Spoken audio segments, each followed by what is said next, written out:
Did I brush you off? Is it your lack of friends? We never met. Even if you pretend, am I in your debt?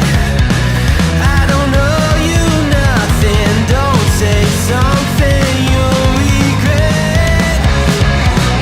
Hate, rage, don't waste it on me. Spite, lies telling you, don't waste it on me. Hate,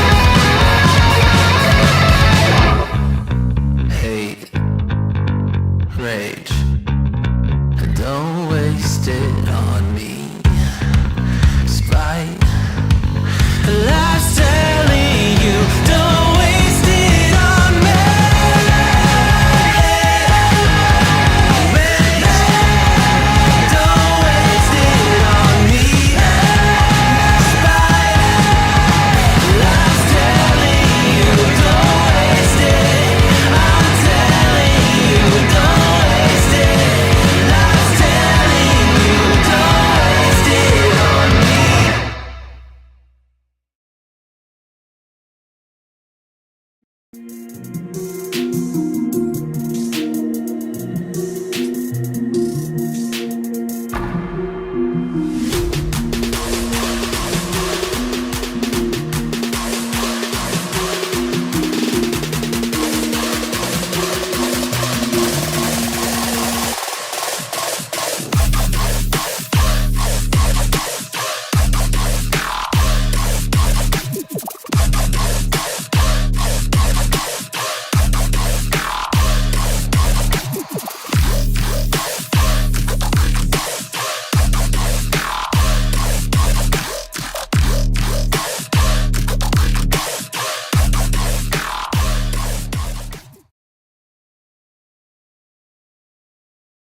I would like to welcome you to today's episode of the World of Gaming.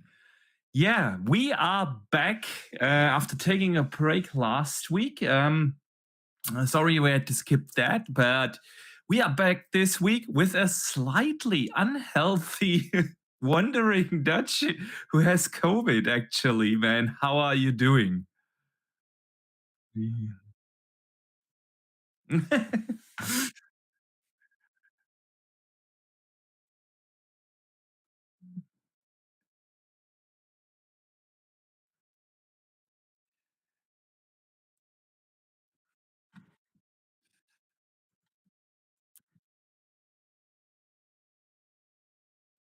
Oh, all right. So you have to adjust that. For everybody on my stream, you can hear me now. Apologies for that. Yeah. Yes. We Aside decided to. aside from the COVID, sorry, we're dual streaming here Yeah, on mine please. and Boxy's stream. So for people on Boxy's stream, we're doing a dual stream because obviously I've been off for a while with my mental health and now COVID. And I'm sweating profusely at the seconds. You'll have to just ignore that. But my voice is a bit worse for wear today, so you'll have to bear with us. So I've let Boxy take the reins to host. I'm and I'll not do sure. what I can. I'm not sure if I'm up for that, but yeah, man, I do my best. Because yeah, we have a lot to talk about. Obviously, we missed a couple of topics last week, but this week has also not been short on news and stuff to talk about. So yeah, today we definitely going to talk about the PS5 Slim, and man, I have a lot to say about that. Yeah. As does our community. I see you guys in the chat already talking about that. And we will talk about FSR coming to consoles.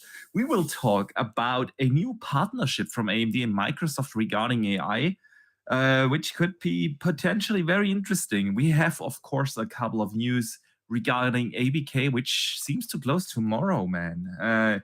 Then we have Disney and EA and Max Payne news, Nintendo Switch news, and so much more. So, yeah, let's get this show on the road. But first, of course, I need to welcome also our communities on your chat and on mine, because again, we are co-streaming because obviously your channel has been a little bit empty and YouTube really does not like that. So we decided to just stream it on both channels so that Dutch's channel is not getting out of the algorithm, man, the algorithm. But other than that, welcome to you guys in the chat. And of course, welcome to everyone who listens after the fact, either here on YouTube or on the podcast services like Spotify, Apple Podcasts, Google Podcasts. And man, we have been seeing quite a good growth over on Spotify and Apple Podcasts. So we guys appreciate you. Amazon eventually really updated for mine the other day, and apparently I've got 8. Woo! Ooh. So shout out to the 8 subs. We are now in the triple digits on both. So, which is pretty cool for such a small show like ours. So, guys, that's all thanks to you, and we appreciate you all. And before we actually start the show properly, I need to shout out Pyromat, who already sends in the first super chat of the day with the £2 and says, "Get well soon, Dutch. Much love from the world of gaming community." Yeah, man, we all hope for swift recovery of our resident Viking here. So, yeah, Pyro, thank you. And Dutch, since you've been sick, have you actually been playing something? I played a little bit. I played a little bit of Forza, a little smidge of Starfield. But I haven't had much time on either, to be fair. I think I've maybe managed to get about an hour in Forza. All right. And probably about the same in Starfield. Okay. Finished off the not the Crimson, kind of the Crimson Fleet, the one where you're undercover. I finished off that quest. Yeah, the United Colonies undercover mission. Yeah, it went a bit west for me, and ended up fighting against them. So okay. Sweet. Yeah, in Forza, I did the opening segment and one other competition. One other. So, what's your first impression there? It's good. The handling's definitely different. You could definitely the car feels a little bit weightier. You definitely feel more of the road. You feel like you have to put a little bit more effort behind where you want the car to be a little bit more protective of what you're doing with the brakes and the driving and whether or not you're hitting the curbs or not, because everything can literally make a massive difference to how the car handles and how it operates on the track. So it's vastly different to Forza 7 in the way it feels, and that's the key thing. Graphically, I haven't, to be honest, it looks good, don't get us wrong, but I wasn't blown away. I don't know whether or not that's just me, but my first impressions of Forza was it's great, but I'm not blown away by it. Yeah. See, actually, we have a community question that we usually do at the very end, but since you bring it up, where is it?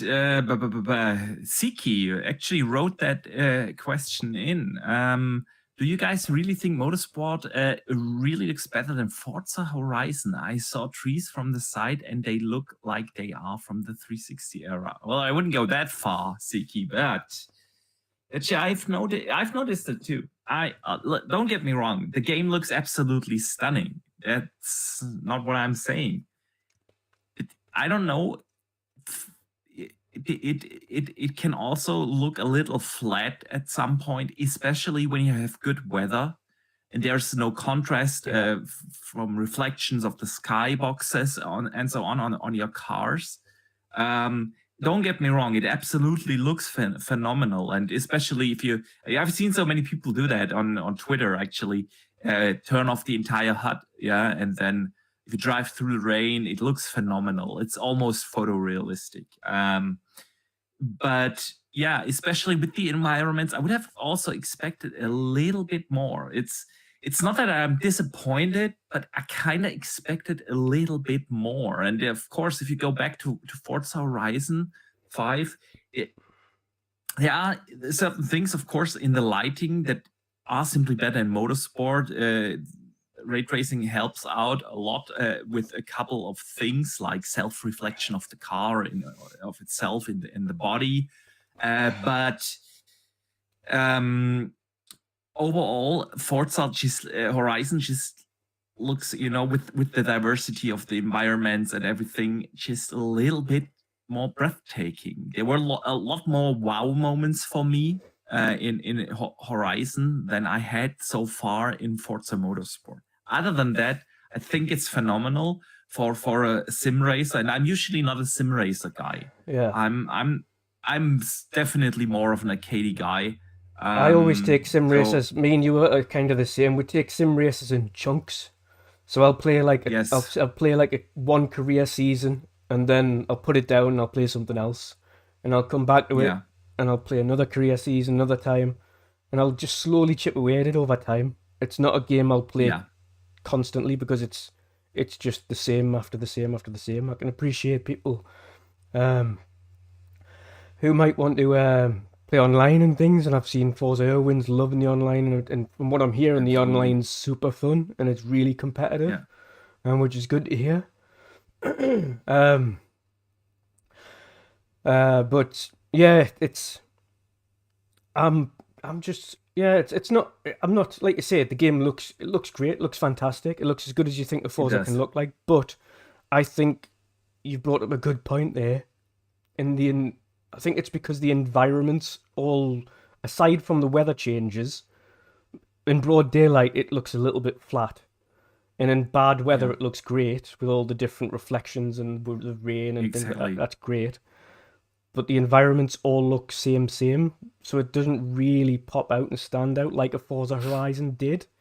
Because Mm, at least with Forza Horizon, you've got like the desert and you've got the jungle and then you've got the cities and yeah, you've got the towns and you've got the motorways and random grasslands and yeah, and the beaches mountains and and everything. Yeah, canyons and so it's a bit different yeah, that way. So it's got a little bit more to wow you with, and the grand vistas. But when you're on a track, it's just how good are the tracks looking and how good are the cars. And outside of that, unless those things don't really like jump out, then it looks great, but it's not something that really ooh. And it's yeah, not yeah. for a change. It's also not something I would probably put on first to showcase what a console can do. I'd probably put something else on. I agree. I agree there. Um, and that's what we've been hoping for, right? With Forza Motorsport. Um, listen, what I do think stands out is really the sound design. They have excelled there. Um, like this got to be one of the best spatial audio implementations I've heard so far. Um, the engines of especially not your own but the other cars, like when they overtake you, when they are behind you, this is so well done. It's also traced audio lines and they've really excelled there. And also I feel like the audio recording itself has improved significantly. Yeah, if you hear the roaring of the engines, it's like, whoo, they've stepped up their game there a lot. And like you said, the cars, it feels different, and I appreciate that because you can really tell that they've invested a lot into, okay, how can we make this as realistic feeling as possible? And yeah, I think it is a fantastic sim racer, no doubt. Um, And yeah, man, Xbox is on a good streak now Yeah, towards the end of this year. I was gonna After, say though, aside from like I say graphically, I was just expecting. It's weird to say yeah, a that. I little was more. expecting a smidge more, but on the actual racing side of things, I love it. It's a really responsive, really great handling, very Mm, competitive racer, and I've noticed even with the AI specifically, I like that you can choose the place on the track to make it more difficult for you to try and catch up. I always personally stick to like anywhere between 14th and 15th. I don't go all the way to the back, but I'm just behind the middle of the pack and fight yeah, my way up from there to give a little bit. And I'm always within the top three. when I'm doing that as well. And I've always got it on like difficulty 5. So difficulty 5, and then roundabout middle of the pack is where I usually fight against. So Yeah. it's a Sweet. competitive game. I like it. I like the way they've done it. I can understand why people might or might not like the upgrade system on it, because the upgrade system's a bit different.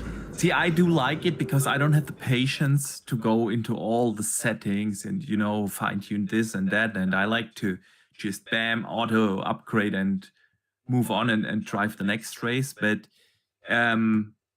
yeah, I do get what you're saying, man. I do get what you're saying. It is a great game. Honestly, I forgot to record some footage. Otherwise, I would have put on some footage. So we're putting on some other footage here from the other game that I've been playing lately. Well, actually, since we haven't had a podcast last week, I actually finished Starfield. Oh, Well, you know what I mean with finished. I played all the faction quests, did all the companion quest lines, a good chunk of the side quests, and then finished the main story and moved into New Game Plus, which is honestly it's got to be one of the, if not the best implementations of a New Game Plus in any game ever. Like the way how it ties into the story, and you move on, and you I'm not spoiling anything, but you get to make a certain decision when you move into New Game Plus, which is honestly, I saved it before I made the decision. I saved the game, and I did first option 1. Then I decided 2 or 3 hours into New Game Plus. Now I'm going back and doing option 2. It is phenomenally done. And Starfield is just so incredible. Still playing it, not as intensive as I did it with my first playthrough. It's going to transition over to how I did it probably with Skyrim, where this is just my comfort game. Going to boot it up, enjoy it, and now I know what to do, what not to do, what different decisions to make, and I'm loving it. Man, it is my game of the year so far. It is just such a phenomenal game, and honestly, the story blew me away towards the ending. The twists there, and I could talk on forever. But I also started Assassin's Creed Mirage, man. That also came out, and I actually put on some footage of AC Mirage. And what can I say? I'm a little torn here. They have improved the stealth mechanics significantly. It feels much more, like the first Assassin's Creed games, where you actually feel like an assassin. But they significantly downgraded the combat. Like the combat got to be the worst in probably all the AC games, and that should tell you something. It's like, especially after they actually quite nailed combat in Valhalla, I feel like this is really a step backwards. But I know why they did it. This game is not meant to be played as going in and just hack and slash your way through the forts to liberate or whatnot. This is meant to be played as a stealth game, like an assassin game, and it is much more linear. I mean, it still is pretty big, and it has certain open world elements. There you can explore Baghdad freely, and you find your random side stuff, and you have can upgrade your weapons again and stuff like that. That's all in the game, but it feels much more streamlined and more linear, which, especially coming off of Baldur's Gate 3, and after Baldur's Gate, I started Starfield, and I'm going to head into Spider-Man next week. And, in between those massive open world games. This is an appreciated, you know, distraction, and it. So I do really like that. So far, the story is okay. You know, the good thing is, at least I would say I don't know. I would have to look up, but I'm 8 to 10 hours or so into the game now, and so far no modern day story parts. You know, they got rid of the animus stuff, and it is just you in Baghdad, man. And I love that because it annoyed the hell out of me in the last 3 open world games where the modern day storyline is just so artificial. I love the story of Ezio, where it actually tied into the game and it was a meaningful modern day era's quest line. And and in the last couple of Assassin's Creed games, they felt so, oh, we have to put in modern day stuff. How do we do that? Okay, we interrupt your game, and then you have to read 3 emails in modern day era and move on to the actual game. And they have removed that so far. Yeah, I haven't finished it yet, so I like that a lot. But the story, it's not blowing my mind. It's an okay story. Yeah. And overall, I would say so far I can recommend it because it's not a full price game. It's a 50 euro game, which is seems to me like a fair price point. The game is still pretty big. It is again like a massive improvement on stealth. It's really good doing the stealth stuff, and yeah, I'm having a blast with it. I hope I can finish it before, you know, Spider-Man 2 comes out. So yeah, that's basically what I've been playing. But man, we are already now like what, more than 20 minutes into the show, and we need to catch up on some supers on your channel, yes, as indeed. well as on mine. Please go ahead, man. Yeah, first shout out to Phantos, who's been a mix-up Valkyrie for 19 months now. Shout out to Phanto there. He says, not the size of the show, it's what you do with it that counts. So appreciate that. Yeah, definitely appreciate that. Another one as well, Stuffed Sean, who's been a mix-up berserker there for 18 months.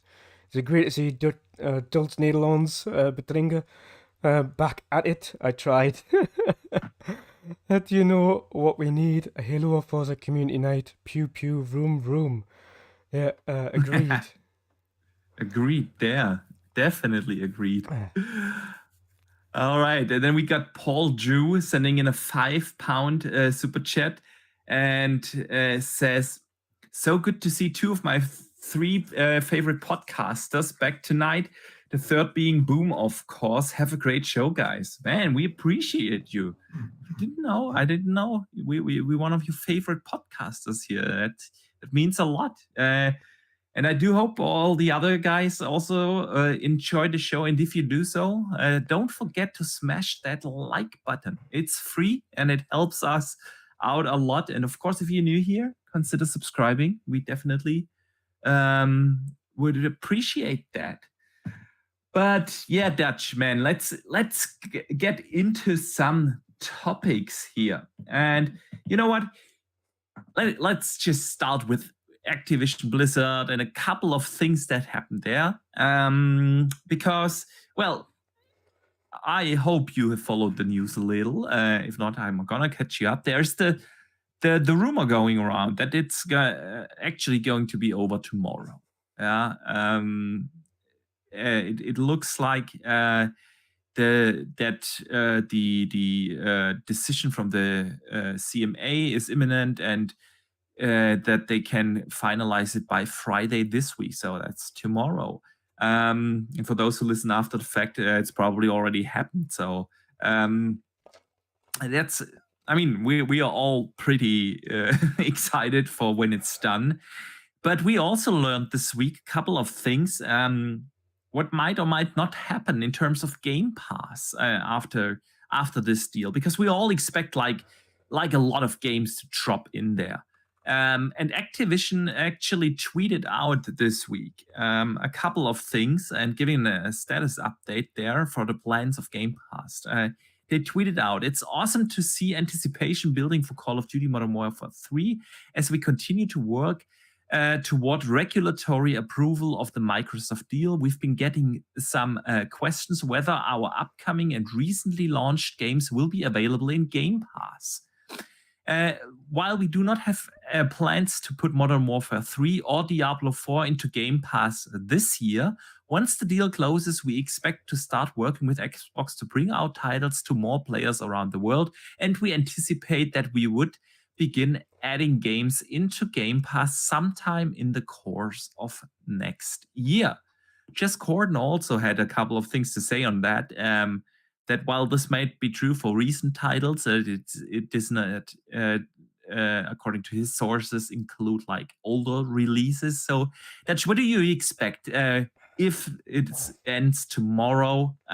What are we going to see in the near-term future in terms of Activision games and Game Pass? Yeah, well, don't think we'll see any new titles or newer titles in there. They've mentioned specifically Diablo and Call of Duty. Now we kind of expect that anyway because they've mentioned themselves specifically that they want to kind of get as much of the sales stuff done out the way of. So I think they want to try and get the Christmas period out the way of. Call of Duty specifically wants to have as many people playing that new Call of Duty and buying new Call of Duty before Christmas. So those both won't go in there then. But I think the near term, things like your Tony Hawk's remastered, things like your Spyro trilogy, your Crash trilogy, your Crash Team Racing, all of that type of thing. Those titles are the ones we could see into Game Pass over the initial coming months, along with probably a horde of back titles, a lot of the older stuff. Maybe it's a few old Call of Duties that we've seen there, like the ones that had a random burst of player counts when they put the servers back up randomly. Kind of those older titles we'll probably see back there as well. Those are the things I think we'll see, and I think some of the bigger ones that can hit immediately will be the likes of Tony Hawk's or Spyro, etc. Yeah, that's basically what we all hope. Sorry, I was a little distracted here by our awesome community in the chat. With William Lancer saying, "Almost forgot to give BB Boxenberger a like," even though he's a part-time podcaster. That's what we call people in the US part-time, because they only show to work 3 days of 5. So yeah, you could say that about me podcasting, but luckily I don't do that with my real job. I show up there every day. And that's actually why we sometimes can't make it, because this is a hobby. We do this out of passion, and we actually have a job that pays the bills. So, because this doesn't. Thankfully, not even close. Nope, not even close. We're doing good in terms of covering, the costs that this actually does, but not much more. So, but yeah, Activision Blizzard. I mean, I was a little surprised about that tweet, because they basically write if you take them serious, what they tweeted there,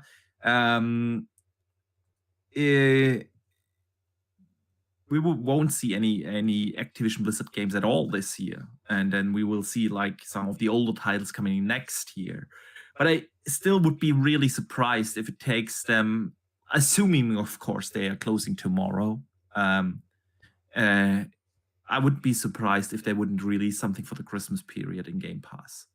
You want in the Christmas season, you want the Game Pass to look as attractive as possible. And now they have the Starfield in there, and they have the Forza Motorsport in there. And all these other titles that are already in there, and adding something shiny, like you said, the Spyro, and I mean, Tony Hawk, one of the best Activision games ever released. I stand by that. That remaster or remake that they released like 4 or 5 years ago was simply phenomenal. So I could definitely see them do that. In terms of Call of Duty and Diablo, I was always like the entire year, like, okay, they're going to release Diablo right before Christmas, along with a new season or something, and then give this game like a second wind. But I feel like this took them longer than expected. I mean, Microsoft obviously did not think that in the middle of October they are still not having closed this deal. And so I'm not sure if they want to do that then, or if they want to use it like as a big boost somewhere next year. I don't know. Obviously, with Call of Duty, they are bound to these weird as Sony contracts, and they probably won't be able to release that. Next year's Call of Duty could be like a different discussion, even though Sony still has the deal, the marketing deals for them. I am still not sure what was in that negotiation when Jim was still around and he signed the 10-year deal. If I would have been Microsoft at that point, I would have said the deal is only on the table if you remove your Game Pass clauses and stuff like that. So let's see about that. But I still don't know about some of the older Call of Duties. You could also bring in those, and we've seen, like, when was it, 6 weeks ago or so, when Microsoft reactivated some of the servers of the older Call of Duty, and how they saw the player boost there. Why not do that right before Christmas? Because that's when you want, obviously, like in December, you want to look Game Pass at its best. And then go out and advertise the hell out of it. Starfield is in the Forza Motorsport is in there, and all these Activision games. Even though they might be older, they still have like recognizable characters like I was going to say Spyro. specifically with the older Call of Duties, like there's always people, and we know what the Call of Duty community is like. They'll love the new Call of Duty like immensely for like a week, and then everyone will hate on it, and they'll say they wish it was like old Call of Duty again. And then they'll wish the old Call of Duty back up. And then there's Game Pass comes in, and they've got, okay, we've got all the Call of Duties here. So it's a win-win situation. Like, people will buy Call of Duty because everyone always buys Call of Duty anyway. And then they'll also be able to jump on Game Pass and play the old Call of Duties because they get fed up of the new one and like to complain about them. So it's a win-win for Call of Duty fans on that front. Absolutely. It absolutely is. So yeah, let's see how literal we have to take that statement from Activision. There won't be any games at all this week, but Bobby Kotick also talked or why we are, before we get to Bobby Kotick, while we're on the topic, by the way, they also the Activision president said this week also about Call of Duty, something that it could get actually better now that it's under Microsoft. He said, as we've said previously, this deal is good for the industry and will bring more games to more players. In terms of access to resources, being able to tap into Microsoft technology and suite of tools would benefit our teams to create even greater, more immersive experiences for our own players. Ultimately, it's about bringing our development teams' creative visions to life in this hyper-competitive environment. The prospect of joining Microsoft is an extraordinary opportunity for our teams and our players, and we look forward to an outcome soon. So, yeah, Activision obviously already looking at like the shared technology pool over there and on the Microsoft side. So you know what came to my mind when I read that the Call of Duty engine is actually still running on id Tech code. Yeah. After id 4, they took the id engine 4. We are now at 7. The last Doom ran on id 7, by the way, and they took id 4 and obviously adjusted a lot of things and took the code, and now it's become basically an own engine. But at its core, it's it. And guess who's in that family now? So what do you think, man? What could they tap into? Yeah, I mean they could use an updated. It depends on how well their optimizations for id 4 could translate into the new id 7, or whether or not maybe they could just use id 7 or id 8, whatever the new id is. It'll be id 8 next, won't it? It'll be id 8. That was basically leaked in the big Xbox leak that there's an id 8 coming, and the next Doom is going to run on 8. So yeah, it's a good possibility that future Call of Duty titles could run on id 8. I mean, in terms of how good and how quick id is as a shooter engine, we all know that from Doom Eternal. I mean, that thing runs like 120 frames, 4K, ray traced, you name it, bells and whistles. That thing's insane. Yeah. And they did it perfectly well with. Well, the ray tracing is only in the 60 well, FPS there we mode, but go, come but on, even still, 4K 60 with 60 RT. or Yeah. 122K or something, was it? Without. I don't know. It was something ridiculous. I think it was 1440. I don't remember exactly, so don't quote us on this. Yeah, it was still the engine was still. It was extremely still impressive, man. Yeah. So yeah, it as a shooter engine, it would absolutely be worthwhile evolving what they have for Call of Duty just to just make it a little bit better. It's not to say Call of Duty doesn't feel good as a shooter, because Call of Duty is still one of the best feeling shooters out there. Yeah. But leveraging id Tech would definitely help them significantly, I think, on both the graphical front, because let's face it, id Tech is graphically one of the showpiece engines, but also on the performance side of things, because id Tech's never really run bad. I mean, the fact that they managed to get a lot of their games running very well on Switch is testament to the engine. Oh yeah. It runs at 60 on the Switch, man. That's insane. It's crazy. Yeah, so agree, man. Let's see. I mean, yeah, we know that the Xbox studios work together. Obviously, we've heard the coalition is helping out everywhere, man. With you name it, State of Decay, with everything, they are helping out because they're simply master the Unreal Engine.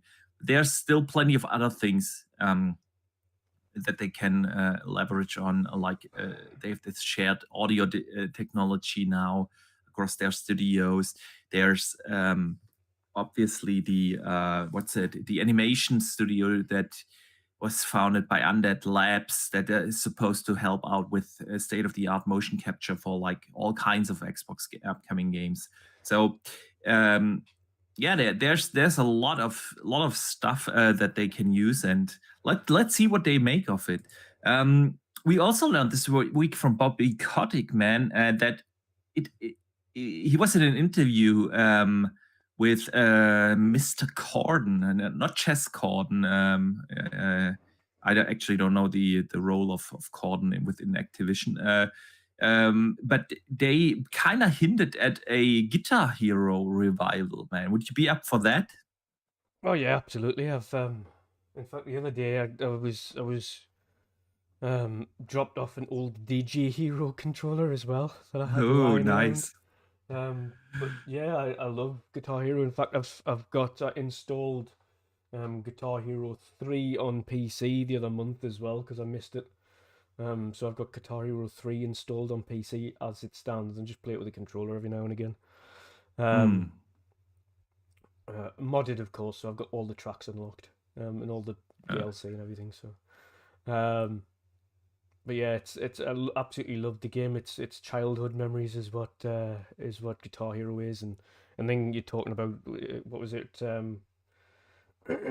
Guitar Hero, and then was it Rock Band was the one after that? Rock Band. Yeah. I mean, Rock Band. There was like, I was living in a dorm when I went to the university, and we had like these parties with like, I don't know, 20 people coming together, and then there was on the one side we had Rock Band, on the other side we had Guitar Hero, and getting drunk all night and seeing who's the best drummer, who's the best guitarist, and those were the times, man. So I wonder how it would hold up for me in this day and age, because, well, it's just been so long. But I kind of miss it, and I want to see it come back, because it's a phenomenal concept that still has not been topped by any other music game.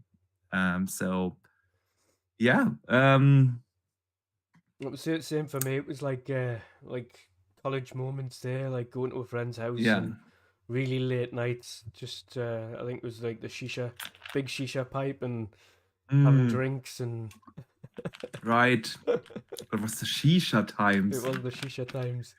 Remember those? But my friends, I remember those. my friend's parents. I think everyone might have had one of these, but one of my friend's parents were from the UAE, so they had an apartment on, the Palm Tree Island, the island they built in the UAE that's shaped like a palm tree. They had a house Yeah. there, so the vast majority of the time they were there. So he was just at home, just whatever. So Yeah, okay. so it was just basically just all night, either drinking on weekends and shisha and playing Rock Band and just Yeah. relaxing. But yeah, that's what it reminds us of. Good times. Yeah. So yeah, we shall see, man. If it turns out to be true, and when this will come out and how it will hold up. It's definitely something interesting to see, to come back to. So yeah, really looking forward to that. So yeah, man. Tomorrow, let's see, man. Let's see. I do hope that this is true, and that it will actually be over tomorrow, and that we turn on our phones tomorrow morning and see, all right, they have closed the deal. Screw the FTC. They've started filing some weird ass investigation again. While at the same time, the EU actually dropped their investigation, because normally they would have to do the investigation again, because in the EU, because obviously the deal is now different, so you kind of formally have to investigate, but they just screw this and move on, and I have no idea what the FTC is doing over there. So yeah, let's see what this is going to be tomorrow. But Dutch, let us move on to something else. Just go to take a quick note for the timestamps, because people love those, and we want to give it to them after the show. So Disney and EA, have you seen this, man? Yeah. For those who have, for those who have not, the Disney boss is kind of looking to get Disney more involved into gaming, instead of licensing them out. So for the last, I don't know, what is it now, 12? I want to say 12 years or so, when they closed all their internal gaming studios, and ever since, for more than a decade now, they've been basically licensing out games. So obviously Star Wars to EA for 10 years, and then we had like all the Marvel stuff and so on. It's all been licensed games for them, and they kind of want to look into becoming like a majority publisher again. And it is they have definitely looked into an acquisition there from EA, Yeah, so to transform them into this powerhouse gaming developer. So WandrinDutch, what do you think? I mean, we know that it's acquisition season left and right in the gaming industry. It's not just Microsoft. Everyone is acquisition or buying studios. And what do you think, man? Would this be a good fit? What do you think? Partially, it might make sense for them to buy maybe Respawn from EA, but I don't think the entirety of EA needs to be, because like the rest of EA outside of Respawn, what have we actually got left? We've got sports. I mean, you Studios. got BioWare. But what BioWare done recently? And they've let go of a lot of people. The talent that was at BioWare isn't at BioWare. Yeah, anymore. BioWare isn't BioWare anymore. That's obvious. That's a lot of these studios that we fondly remember are just shadows of the former selves. Yeah. And not once the kind of capitalize. I think sometimes a lot of these historic studios capitalize Mm. on on the pedigree of what once was and what they once produced, as opposed to the games that they're actually capable of doing these days.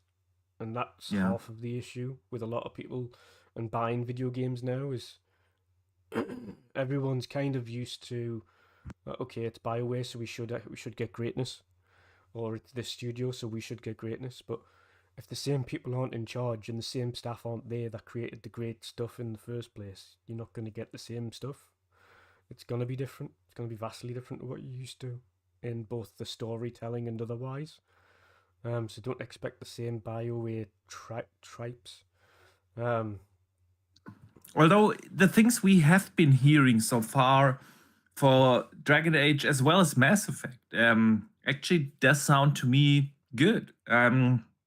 We hear that Mass Effect apparently, take it all with a grain of salt, of course, it's just rumors out there on the streets, but that they move away from the open world, and go back to like the original trilogy kind of style of game.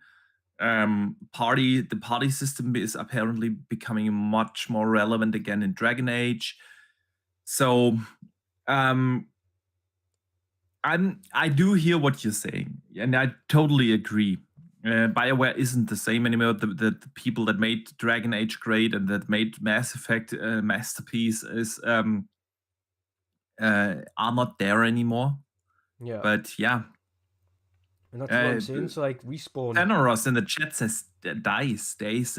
Right. I always forget about DICE because they haven't shined either over the last, I want to say, at least 7-8 years. And then you've just got a bunch of sports studios.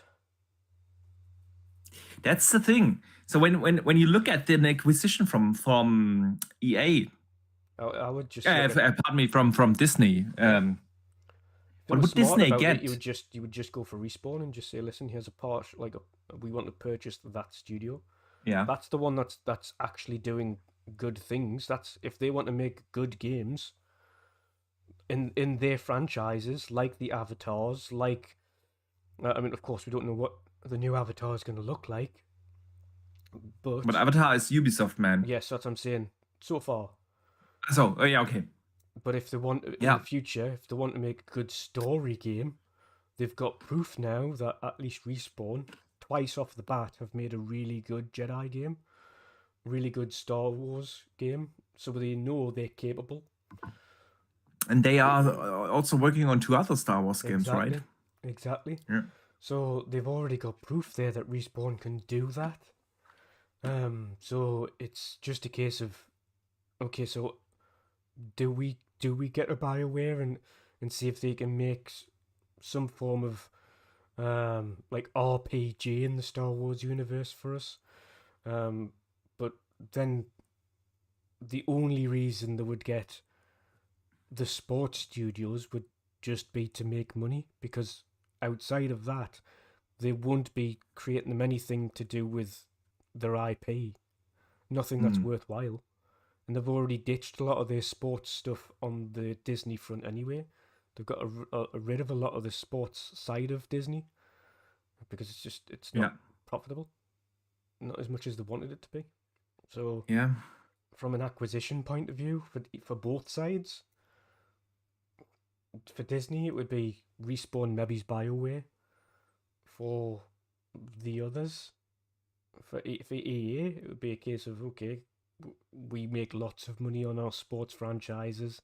We don't make that much money off of Respawn and BioWare, so we could probably cash in, make quite a significant chunk off Disney, and it would be a win-win on both sides. And for everybody, for every platform, Respawn would have the money. They wouldn't have anything anybody telling them what to do. They would just be given IPs. They would have the money, they would have the safety, and they would remain multi-plat because Disney don't care about exclusivity, and they don't care about the money that comes behind that because they're richer than any of these companies that could, well, other than Microsoft, richer than any of the platforms that could possibly give them anything. So, yeah, I think it could work both ways, but yeah, we'll see. You're muted, by the way. Oh, thank you. We are back to our old traditions, right? Me forgetting to unmute, and yeah, I mean, you bring up a lot of great points. When I heard this, two things came to my mind. The first is, of course, well, if they are serious to get into gaming big time and become like a powerhouse game developer, which kind of makes sense for them. Don't get me wrong. I mean, Disney is an entertainment company. What they do, series, movies, and so on, they have some of the most beloved franchises and IPs in the world. So gaming is the biggest entertainment format in the world. Yeah, there's more money to be made with or the worldwide revenue from gaming is bigger than music, movie, and books combined. And so it kind of makes sense for them to get big time into gaming. And now they could just try to get like 10, 15 studios, 20 studios started from scratch.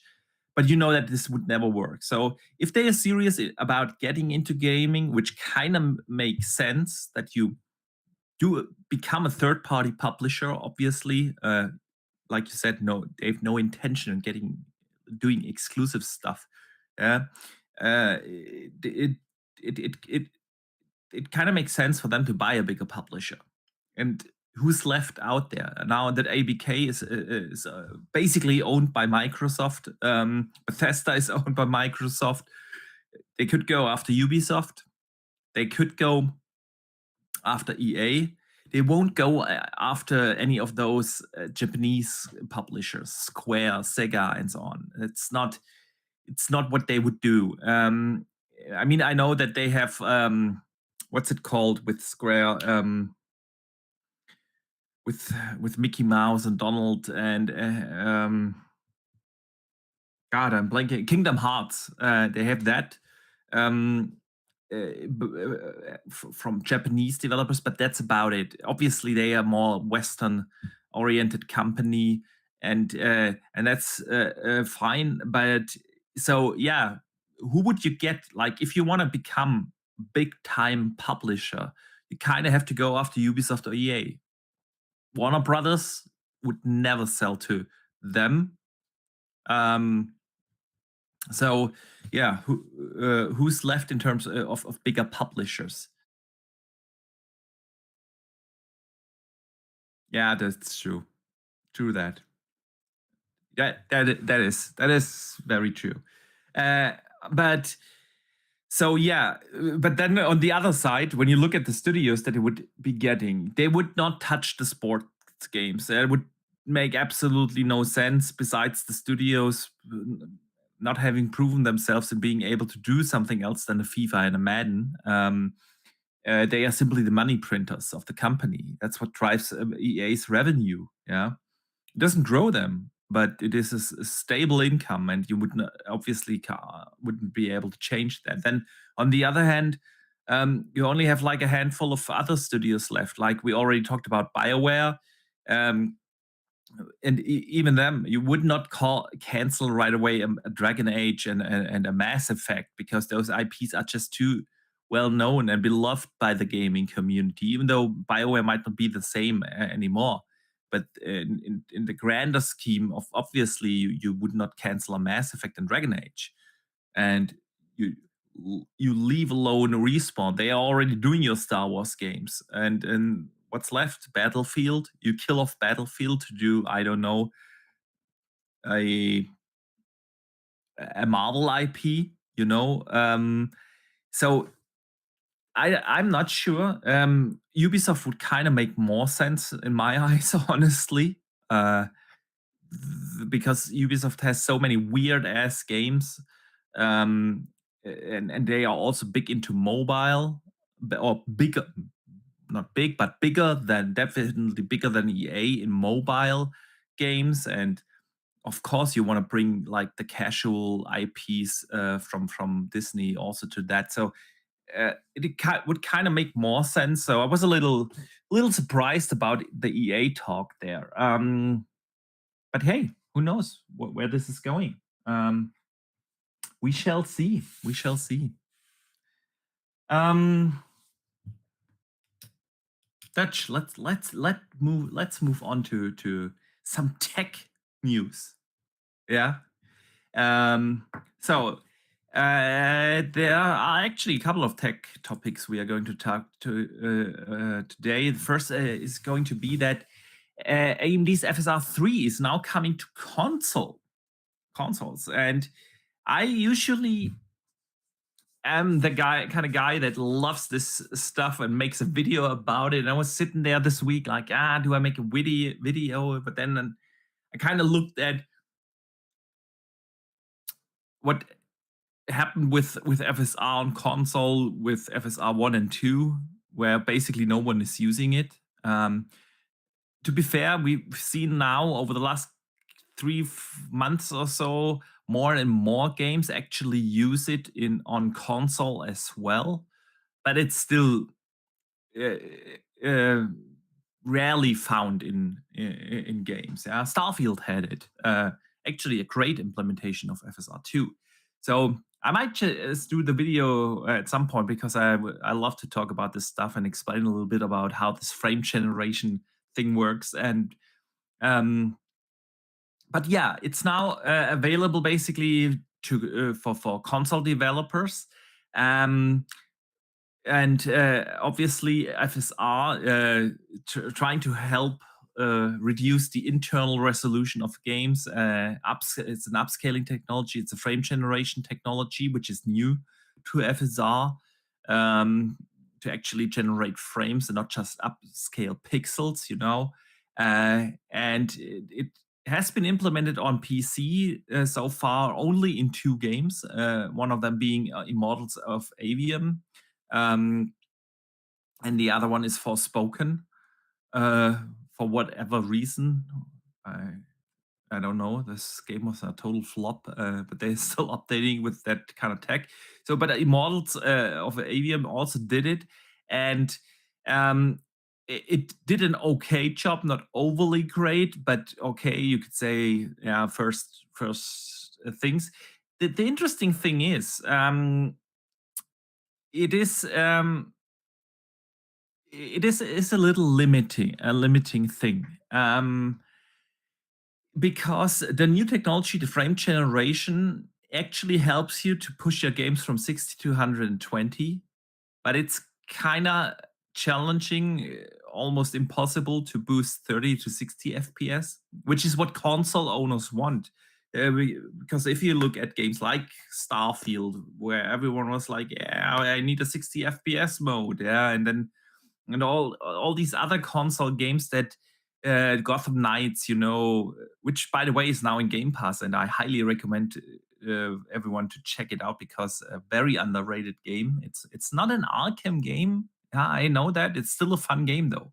But yeah, we've seen so many games. Yeah, Redfall, when it came out before the patch, a couple of months later now, last week. We're going to talk about that maybe later. But you know, so many games launch at 60, and everyone on console is hoping, okay, let's push these 30. Not launched at 60. I meant launched at 30, and now everyone is hoping, oh, FSR3 is here, and now we get to the 60 FPS limitation. But unfortunately, that's not how it works. But it definitely does a great job. Still not on the same level of DLSS, but it does a great job when boosting to higher frames. Yeah, and there is one thing I noticed, that it might be challenging actually to implement FSR3 on the PlayStation 5, because FSR is using basically a DirectX 12 based replacement of the swap chain, and so basically it handles the optical flow and the frame generation workloads not synchronously, asynchronously. Is that an English word? I hope so.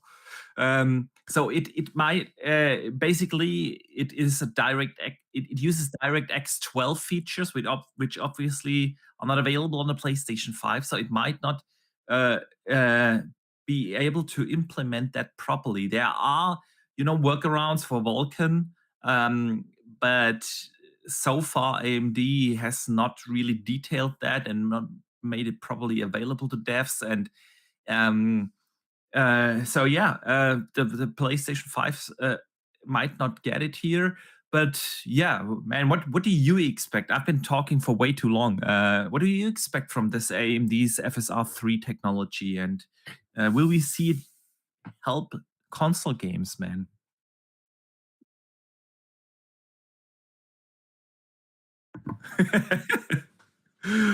But people want to hear proper English and not my weird ass German accent all the time. So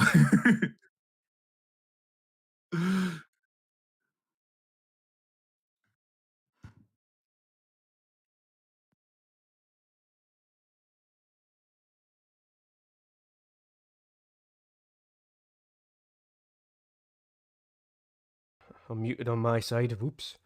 Yeah. So apologies for everybody who's listening there on my stream.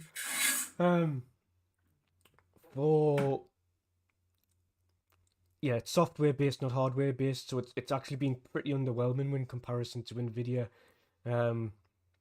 NVIDIA's implementation.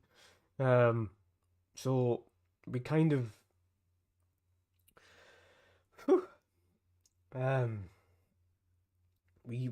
we can't expect the same levels, but it has improved with each iteration. However, I think the fact that studios are gradually starting to use FSR a little bit more is a little bit more positive, and I've heard better things about FSR3 than the previous two, and that it's actually starting to do some good things. So it definitely has improved. Yeah. So in comparison to what it was in its earlier stages to what it is now, it's great to see it available, but ultimately, like we've said all along, we just need to see everybody using it.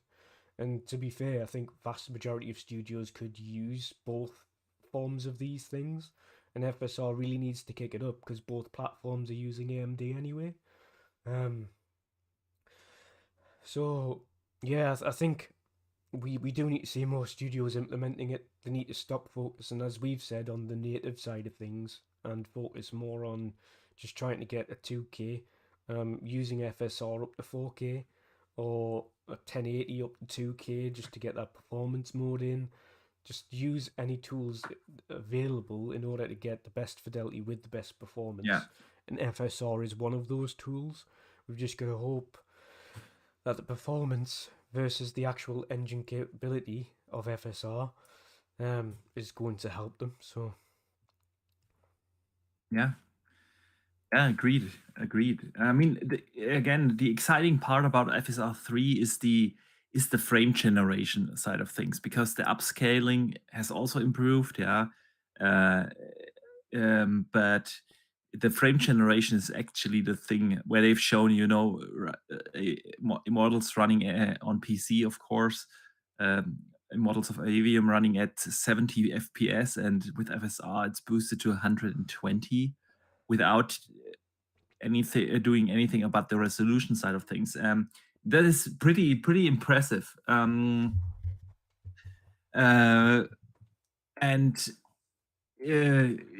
this kind of stuff only helps you with the higher frames. So it could also work on console, obviously, and pushes 60 FPS games to 120. But it will not help with 30 FPS games that we've seen being introduced again now as we moved on to current gen only games, because we've seen quite a lot of 60 FPS games in the first 2 years of this console generation, where we still were in like the cross-generational phase. But now that we've seen more current gen only games, 30 FPS have come back more often than we want it to be. But it's still a great thing that FSR3 is now out there in the wilds, and that they made it so quickly available now also on console. And yeah, I do hope we see this implemented really soon, and more often. But like you said, and I want to use that as a segue probably into our next topic, because DLSS is still the king, no doubt. And the thing that DLSS does is it has dedicated hardware. The tensor cores from NVIDIA. It doesn't mean that you cannot let AI algorithms run on AMD hardware. Yeah, it still has the FP. Our consoles do have the FP16 capabilities, and you could do AI stuff there. But at the very end, the hardware boosted AI extrapolation from NVIDIA is still king on the market. And there was something very interesting that piqued my eye today, actually. And that is that AMD and actually is going to launch a hardware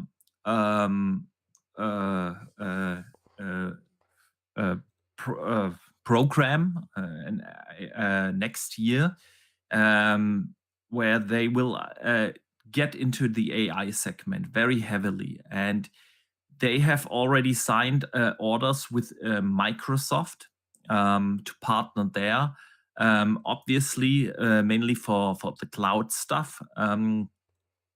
But this really piqued my interest. AMD heavily going into AI segment. They said they expect around 10 to 15% of the sales from like NVIDIA does in 24, and almost 30% of that same revenue that NVIDIA does already in the year 25. And that's heavily related to the partnership that they have with Microsoft. And so it automatically came to my mind. We know that in the leaks there was no, roadmap for an upgraded or mid-gen console refresh on Xbox, the Xbox side of things. There's going to be this slim Xbox Series X that leaked, but no plans so far as we know of for a mid-gen hardware update. And it still came into my head. What do you expect? AMD AI boosted hardware and the heavy and strong emphasis on the partnership with Microsoft. Is this going to be, like the next thing? Because when we talked about mid-gen refresh upgraded consoles, and it's no secret that I would appreciate those, but the counterpoint always was like, what speaks against them? What's the point of them? Last gen, it was different. We had the transition during the Xbox One and PS4 generation from 1080p being the standard in TVs in our homes to yeah, 4K screens being the standard that we have in our homes. But this is and we don't have so they kind of made sense, and that's what the Xbox One X and the PS4 Pro, although it barely ever hit actually native 4K, it was always more like 1440p and checkerboarded. But still, the Xbox One X was heavily sold on 4K. So what would be the point in a mid-gen upgrade this gen? Yeah, obviously 4K wouldn't be it, or any resolution bump. 8K is not even close to being a standard in people's homes. So what would be the point? And one thing that could actually be a point, in my opinion, is like DLSS similar technology, whatever AMD will call it. And now they bring out this AI-based hardware or accelerate or hardware that accelerates AI. Let me put it this way. Next year, they partner up with Microsoft, and obviously that it would be a little bit too early to put that in a mid-gen upgraded console next year, like we have the rumored PS5 Pro for next year. So what if Microsoft just waits a little until it upgrade, or even then, who knows when this will be like console ready, even start the next gen early and do this as like the selling point for the next hardware iteration. What do you think, man? Yeah, it's. I said that before. I said I don't know what the next iteration would be. Now I'm forgetting how much kind of memories in both of these consoles, the PS5 and the Series. Is it 32 gig or is it 64 gig? It's 16. It's 16. Crank like if there's anything they're going to do that's going to make a blind bit of difference to any of these consoles, it's crank up the memory significantly. Like even on PCs, the first thing you do when you're upgrading the PC to get more performance out of your PC is to increase the memory significantly. And you always double it. You get rid of the 16, you go 32, at least minimum 32 gig, if not 64 if you can. Yeah. If you have the space and you have the overhead, because that is a significant change in how everything operates performance wise. I actually have 48 gigs in my PC. That's because a weird amount. I also built my PC with 16 because of budget limitations, but it annoyed the hell out of me. And 6 months later, I bought another 32 gigs of RAM, and I had the ports, so why throw out the old one? And it's just put in the extra 32 gigs, and now I'm at 48. So Yeah. So see, I've got 32 in mine. But that's the minimum you should have to do anything like gaming wise. The fact that they're doing anything like that on console with only 60, I don't care if it's DDR6, it's still 16 gig of RAM. That's not enough. And I think honestly that is the biggest limitation of the Series S. It's the biggest Series limitation S of both only consoles, I think. PS5 still working fine, don't get us wrong, but the one thing that's really holding them back from getting more performance is the fact that the overhead in memory isn't there, so they're having to use all these tools and technique. Why? Memory doesn't cost that much. It's one of the cheapest items you can do to upgrade any platform. You can get literally 32 gig of DDR4 at 3200 megahertz for £50. That's nothing. When you're talking about mass manufacturing something with memory, you're literally going down into single digit currency because it's mass manufactured. Yeah. Double the memory. Like if you're going to do pro consoles, you double it. You do minimum 32, and I think as the standard going forward, you do minimum 32. And if you want to do partitioned, like they have done for both of them now, where Xbox is saying, okay, well, we've got 12 gig for this and 4 gig for this, or whatever they've got partitioned over, then you've got, at least if you've got 32 gig there, then you've got, okay, we've got 20 gig here and we've got 12 gig partitioned, or we've got, you know what I mean, 22 gig here and 10 gig partitioned. At least you've got something. But 16 gigs just not enough in modern terms, really. It just isn't. That's lackluster.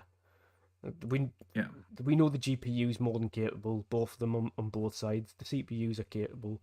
I think the memory is definitely a sticking point. And Microsoft's, although the ease of use of the SSD for Microsoft is great.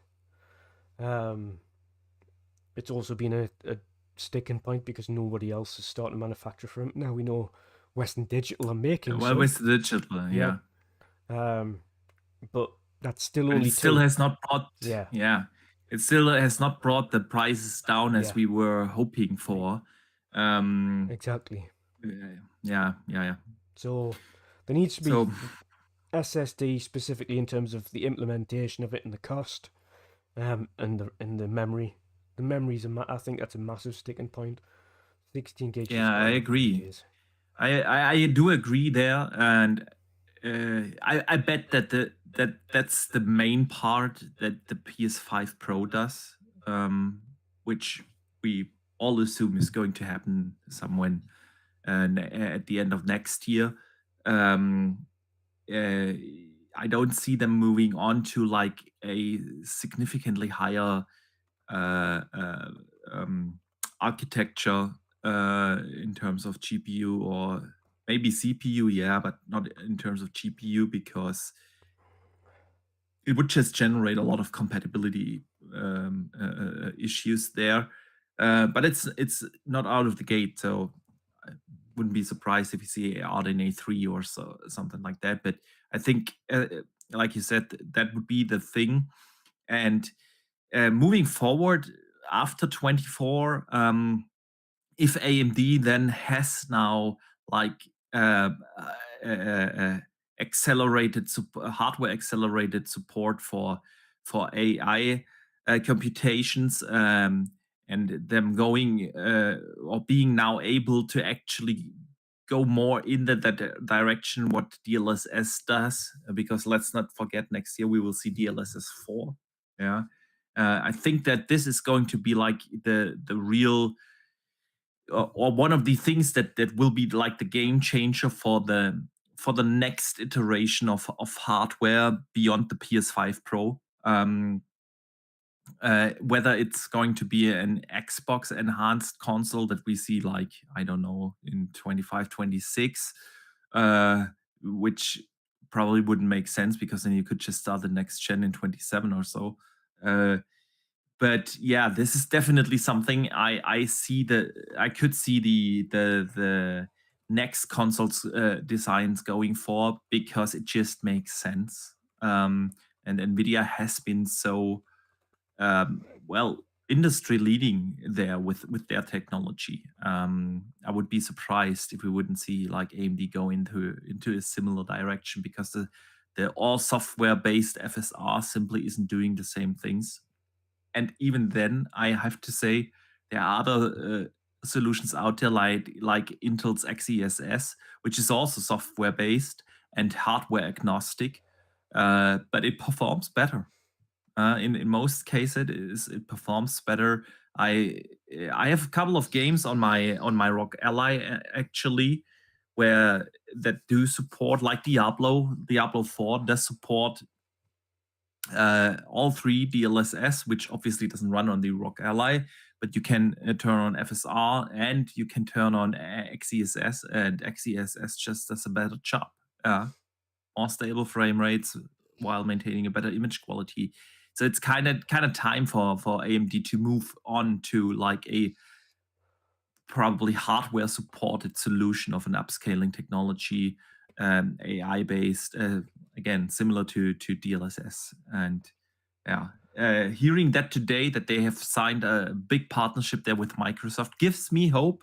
Still, man, I die on that hill. I I wish that mid-gen upgrade into existence, even though it's not obviously not on the Xbox roadmap, but I just want it.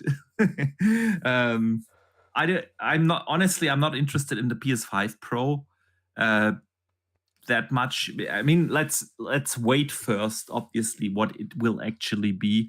But since I use my PlayStation 5 as my exclusive machine, going to play like the Spider-Man coming next week. But after that, the roadmap is so dry that I have absolutely no idea when I will turn on the PS5 after that. Because I'm not going to play a foam star. Final Fantasy VII Rebirth. Oh, yeah. Oh, I forgot about that. Yeah. That's the only time because I'm not getting Spider-Man at launch. It's not something I'm rushing out for. Rebirth is the one that I'm waiting for, but I've got till like March or something for that. So thankfully I've only just got my PlayStation 5 like a couple of months back. So I'm still catching up on like upgraded versions of older games. And being able to get the trophies and things again for favorite games that I've got. So things that I can play through and keep us busy on it for now. Until Rebirth comes out, and then they'll and then we'll be in the dry spot, because after that then there's nothing for a while for me anyway on PlayStation. Yeah, that's the thing. There's nothing for anyone. Honestly, you're right. I forgot about Rebirth, but that's basically it for the next year. So and God knows when Wolverine will come out. I mean, I know Insomniac is a powerhouse studio, but them releasing Spider-Man 2 this year and Rift Apart was last year. They just had basically two major back-to-back releases, and so Wolverine is not gonna come in 24. It's probably not even going to come in 25. I see that more of a 26 game.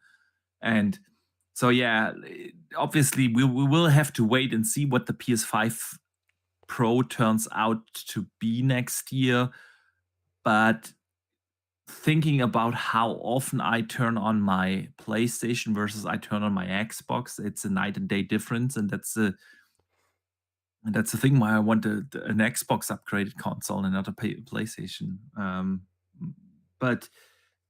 And Dustin Lambert in the chat is right. Rift Apart was 2 years ago. Or time flies, man. Time flies. But yeah, let's use that as a segue into our next topic. Since there is actually new PlayStation hardware coming. They announced this week the PS5. What are they actually calling it? The stiletto. They just, I don't know. It's kind of the Slim that they announced, and it really doesn't do much. It still looks the same. It's only like 3 centimeters smaller or so. And so it's not that really a Slim. They added a black stripe across the white panel, but that's about it. The SSD is slightly increased. To me, it looks like the panel's split now. Where it's got a top. Yeah, it is split because I was about to get to that. It is split because you can detach the one side and attach. They have an attachable disk drive there, so you can remove the disk drive, and that's why the cover is like split in the middle. Which actually, this is the one thing that I do like about this. I think that's a great idea because it's always a diverse topic. There are simply disc collectors out there, not me, not you, I know that, but there are plenty of disc collectors out there, and of course an all digital console is not for them.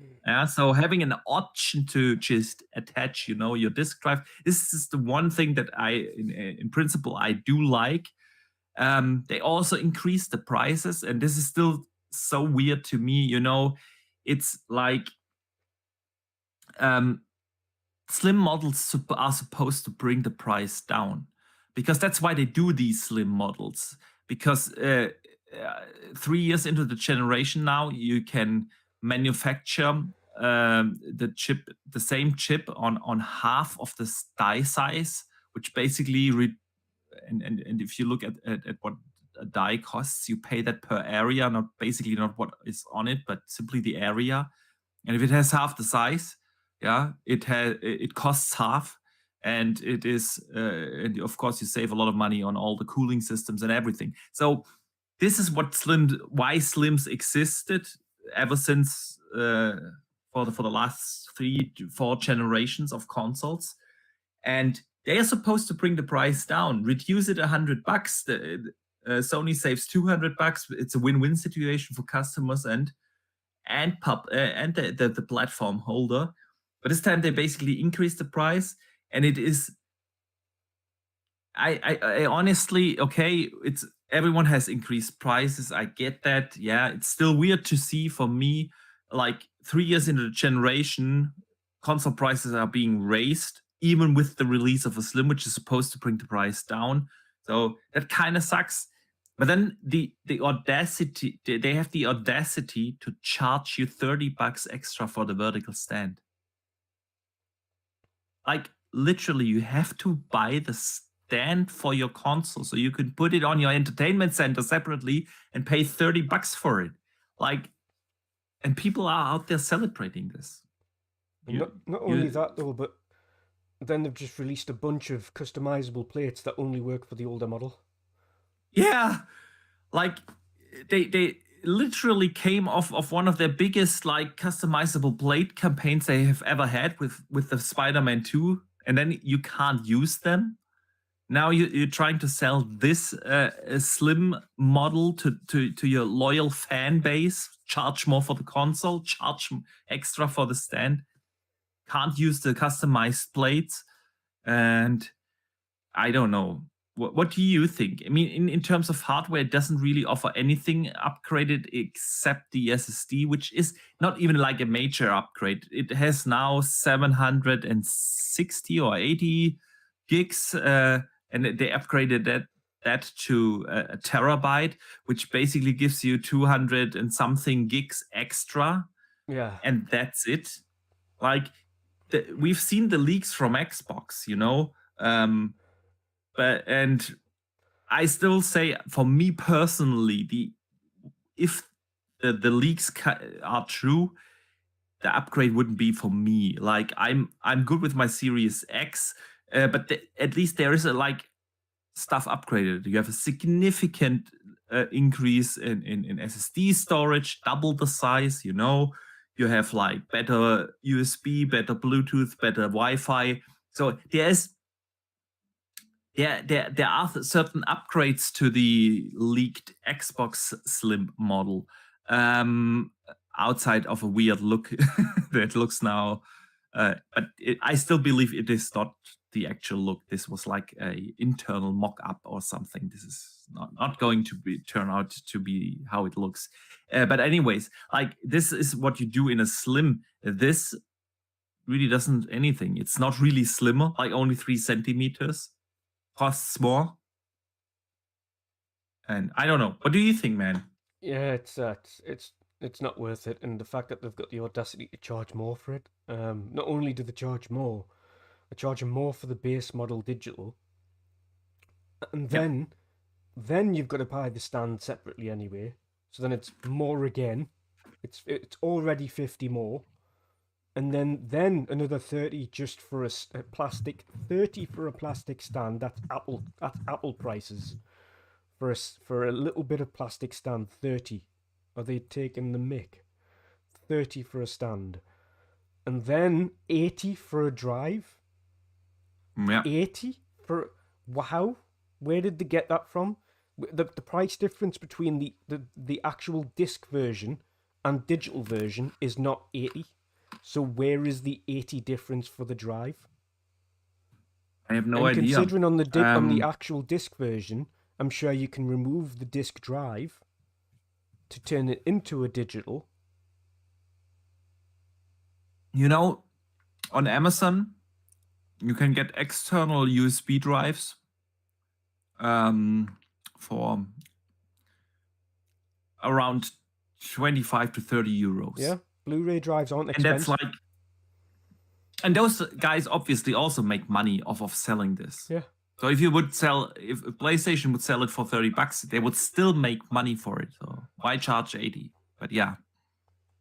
So I just don't get it. I don't get where the pricing structure's coming from, or why the thought. Like, this is Apple territory, and maybe this is part of the Yeah. reason. And it sounds strange, but this is maybe part of the reason why Jim has decided to step back and jump out, because there's only so much you can flog ridiculousness consistently, and Mm. you know what I mean.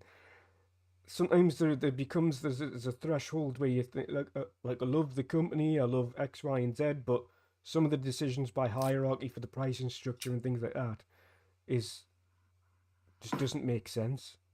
It doesn't. I do agree there. I've said it multiple times. It's kind of hard to agree with the decisions. And then you've that have also got to been think. basically all made under Jim Ryan. Yeah, You've this also is got to still think, Boxy, like, as well. Like, surely after so long,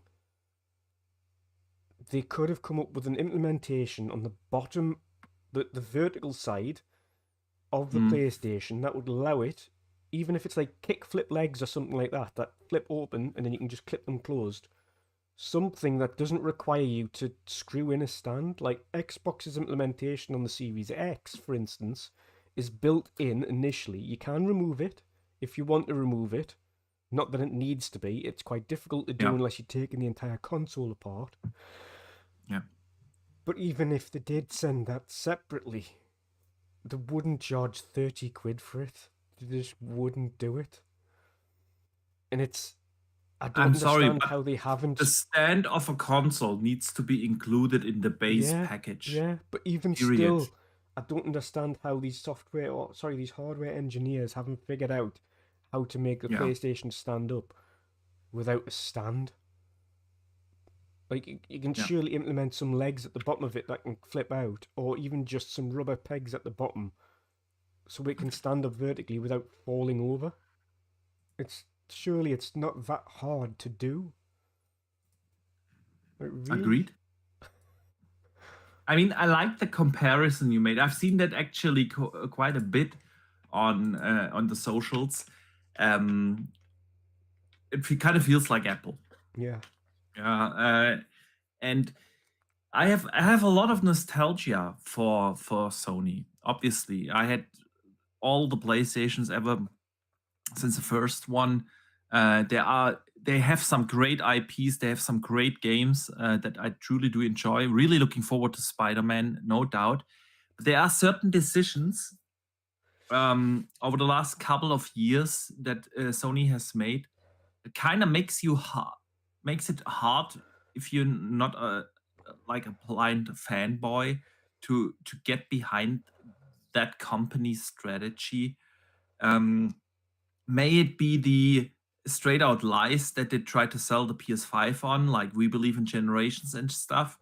May it be like they were the first one to increase prices. And now obviously everyone has adjusted. But they were the ones that raised game prices first.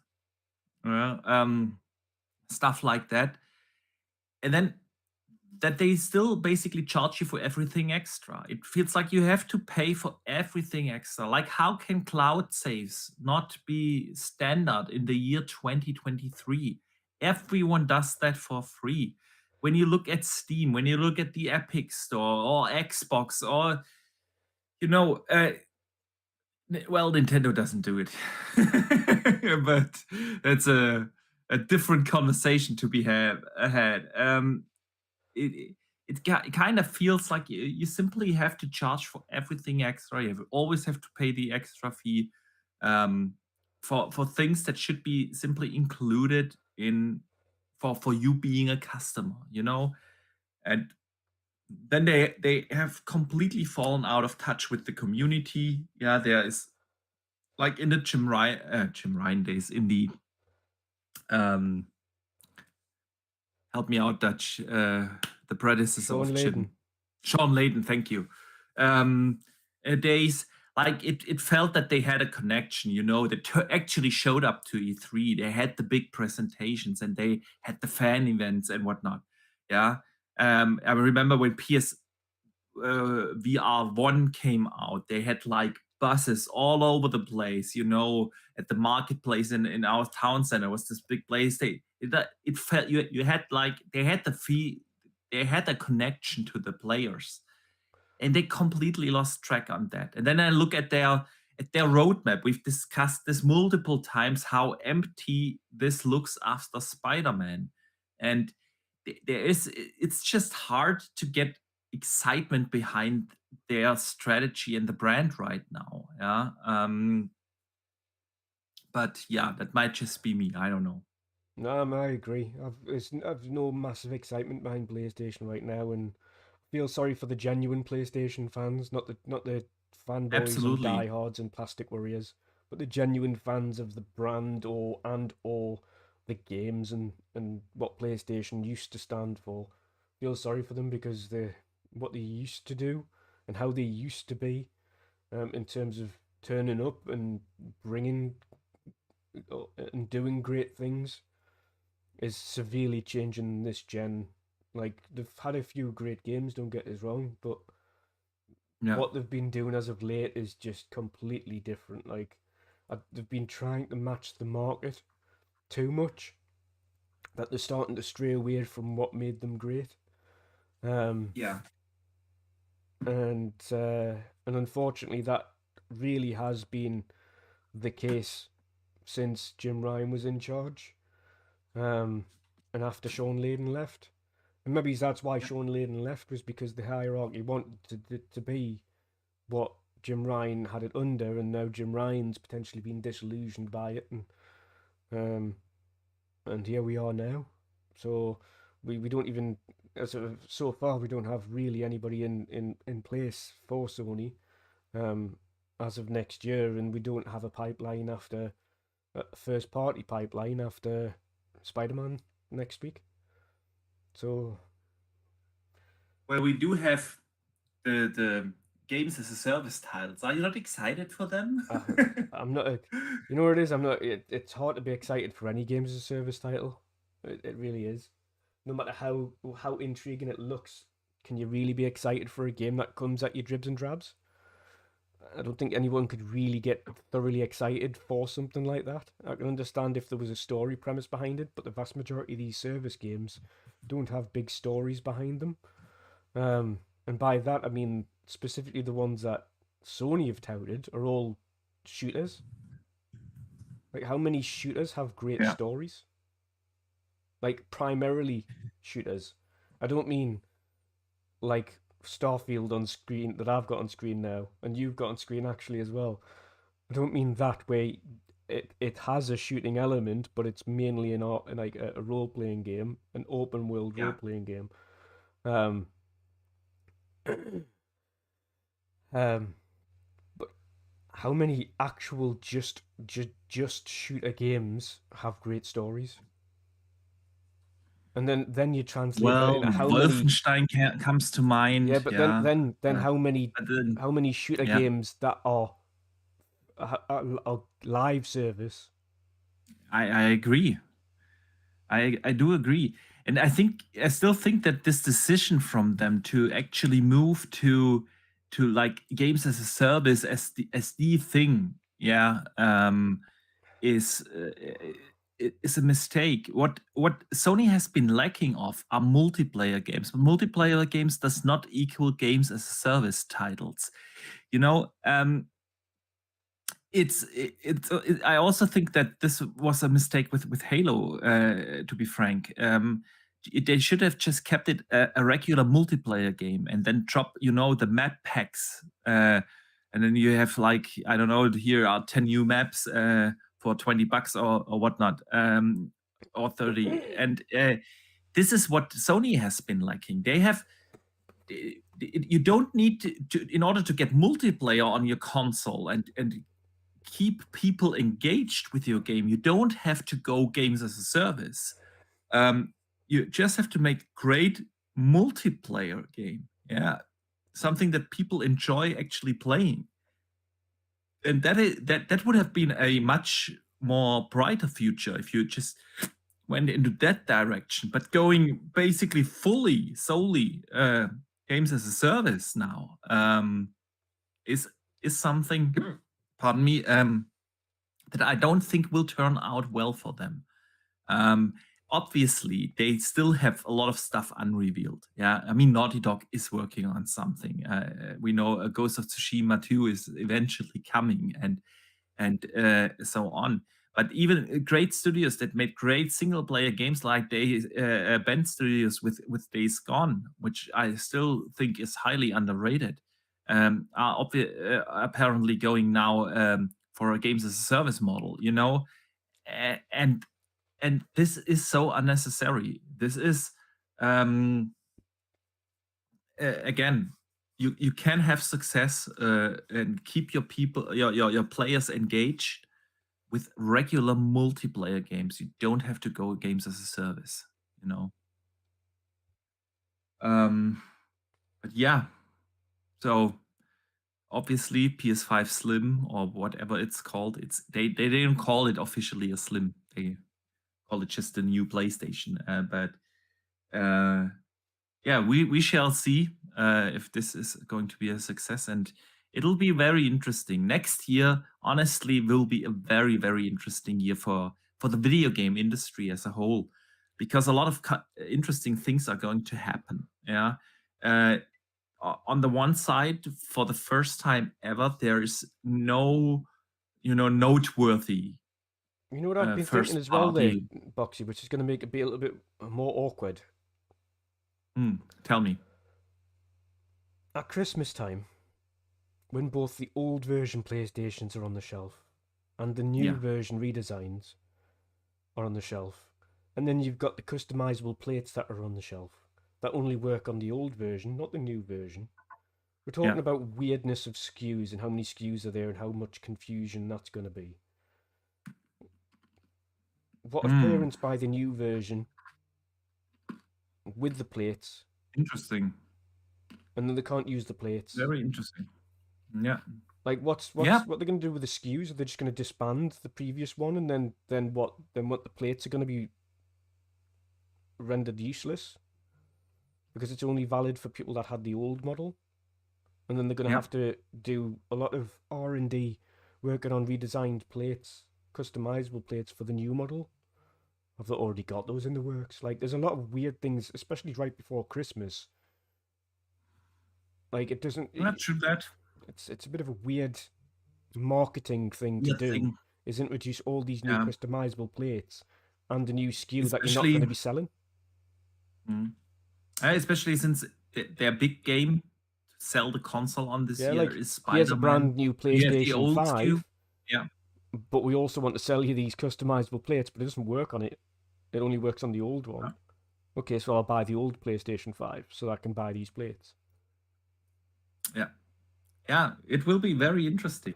And again, next year, super interesting. There's no noteworthy first-party release on PlayStation side of things for the first time probably ever.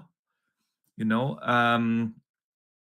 so and on the other side, Xbox is going to shoot on all cylinders finally. Yeah, we have Hellblade, we have About, we have smaller releases like Towerborn and such stuff coming. Then we have like major third-party exclusives like Stalker 2, and they all come into the Game Pass day one. Then we have a lot of unannounced stuff. We know Flight Sim is obviously coming, a new one. Then we have a lot of unannounced things. We know that there will be at least 2 other major releases that we just don't know of yet.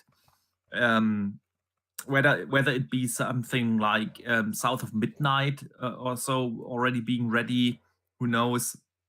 What Clockwork Revolution or when that will release, or if it's something we just don't know yet. Yeah, we will definitely see Indiana Jones next year. Whether it will release next year, it's written on another page, but you know what I mean. So Xbox firing on all cylinders, and PlayStation for the first time ever have a really dry year. And And then at the same time, the Nintendo Switch 2 is going to release. So this is definitely going to be a very, very interesting year for gaming as a whole and the gaming industry. And on top of that, that's the first year where Microsoft owns ABK. Yeah. So we will see what will come out there over the course of the next year. Yeah. Definitely going to be very, very interesting. And we will be here to talk about all of it. So if you guys do enjoy these kind of talks here, make sure to hit the like button and consider subscribing if you're new. Would definitely appreciate that. As we roll into our next topic, have you played Max Payne? Oh yeah. Yeah. Something really interesting with Sam Lake, Remedy's studio head. I'd love a new Max Payne. They don't own the IP anymore. Yeah, they've sold that IP to Rockstar, and obviously that's why Max Payne 3, which is also a great game, it just wasn't a Max Payne game,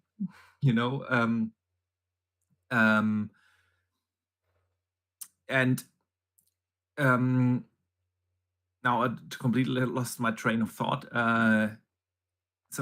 Remedy and Max Payne. So what they did is they came to an agreement with Rockstar that they gave them the license to do a remake of Max Payne 1 and 2. That's old news. Yeah, we already knew that this is in the works over there. But there was a big interview with Sam Lake, and he talked a lot about this remake. That it is really a big project. They are going to merge Max Payne 1 and 2 into one game.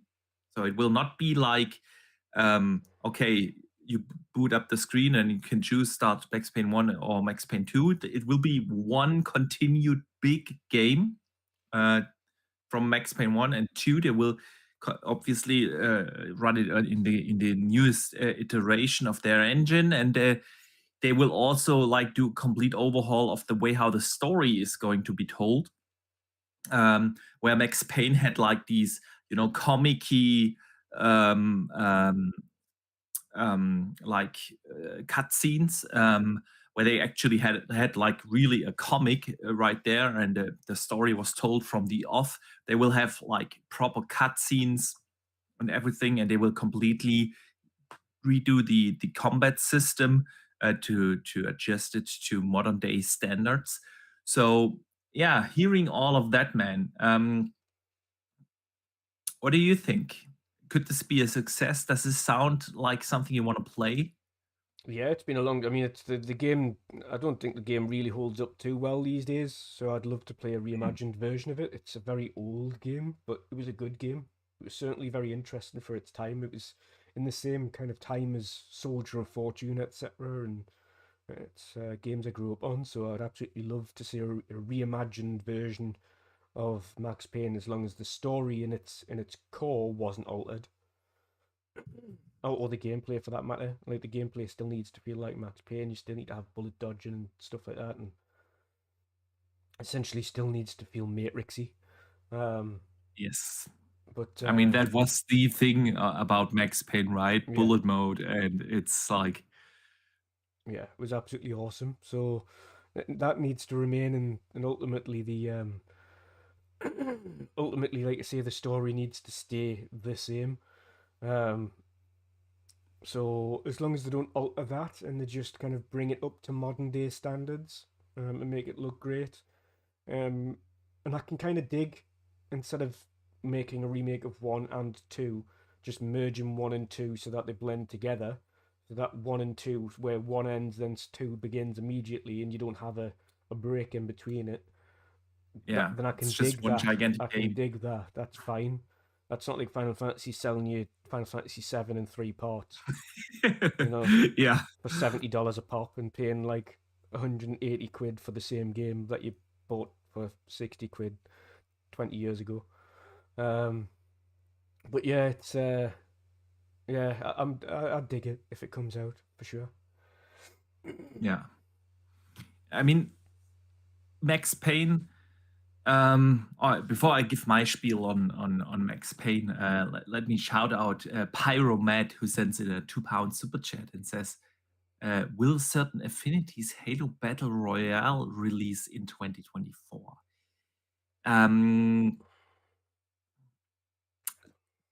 You would think that. But I've heard one thing from someone I trust, that this is going to be something much bigger. I have to be carefully now how to phrase that. But much bigger than just another mode like Battle Royale. And this Halo thing at a certain Affinity has evolved into something much bigger. Doesn't mean it won't come out next year, but to me, it sounded like, okay, if they are going to do something really big with that, I don't think that it will come next year. I also believe that Microsoft does want to move away a little bit from the Halo, Forza, Gears narrative.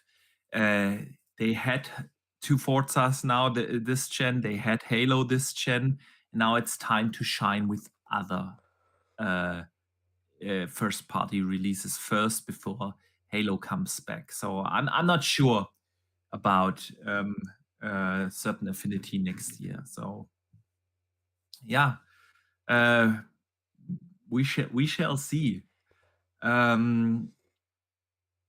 Exactly. So, but yeah, Max Payne.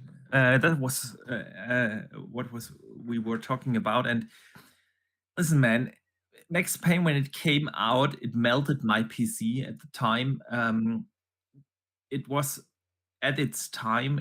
They did a couple of effects like volumetric fog for the first time right in a video game.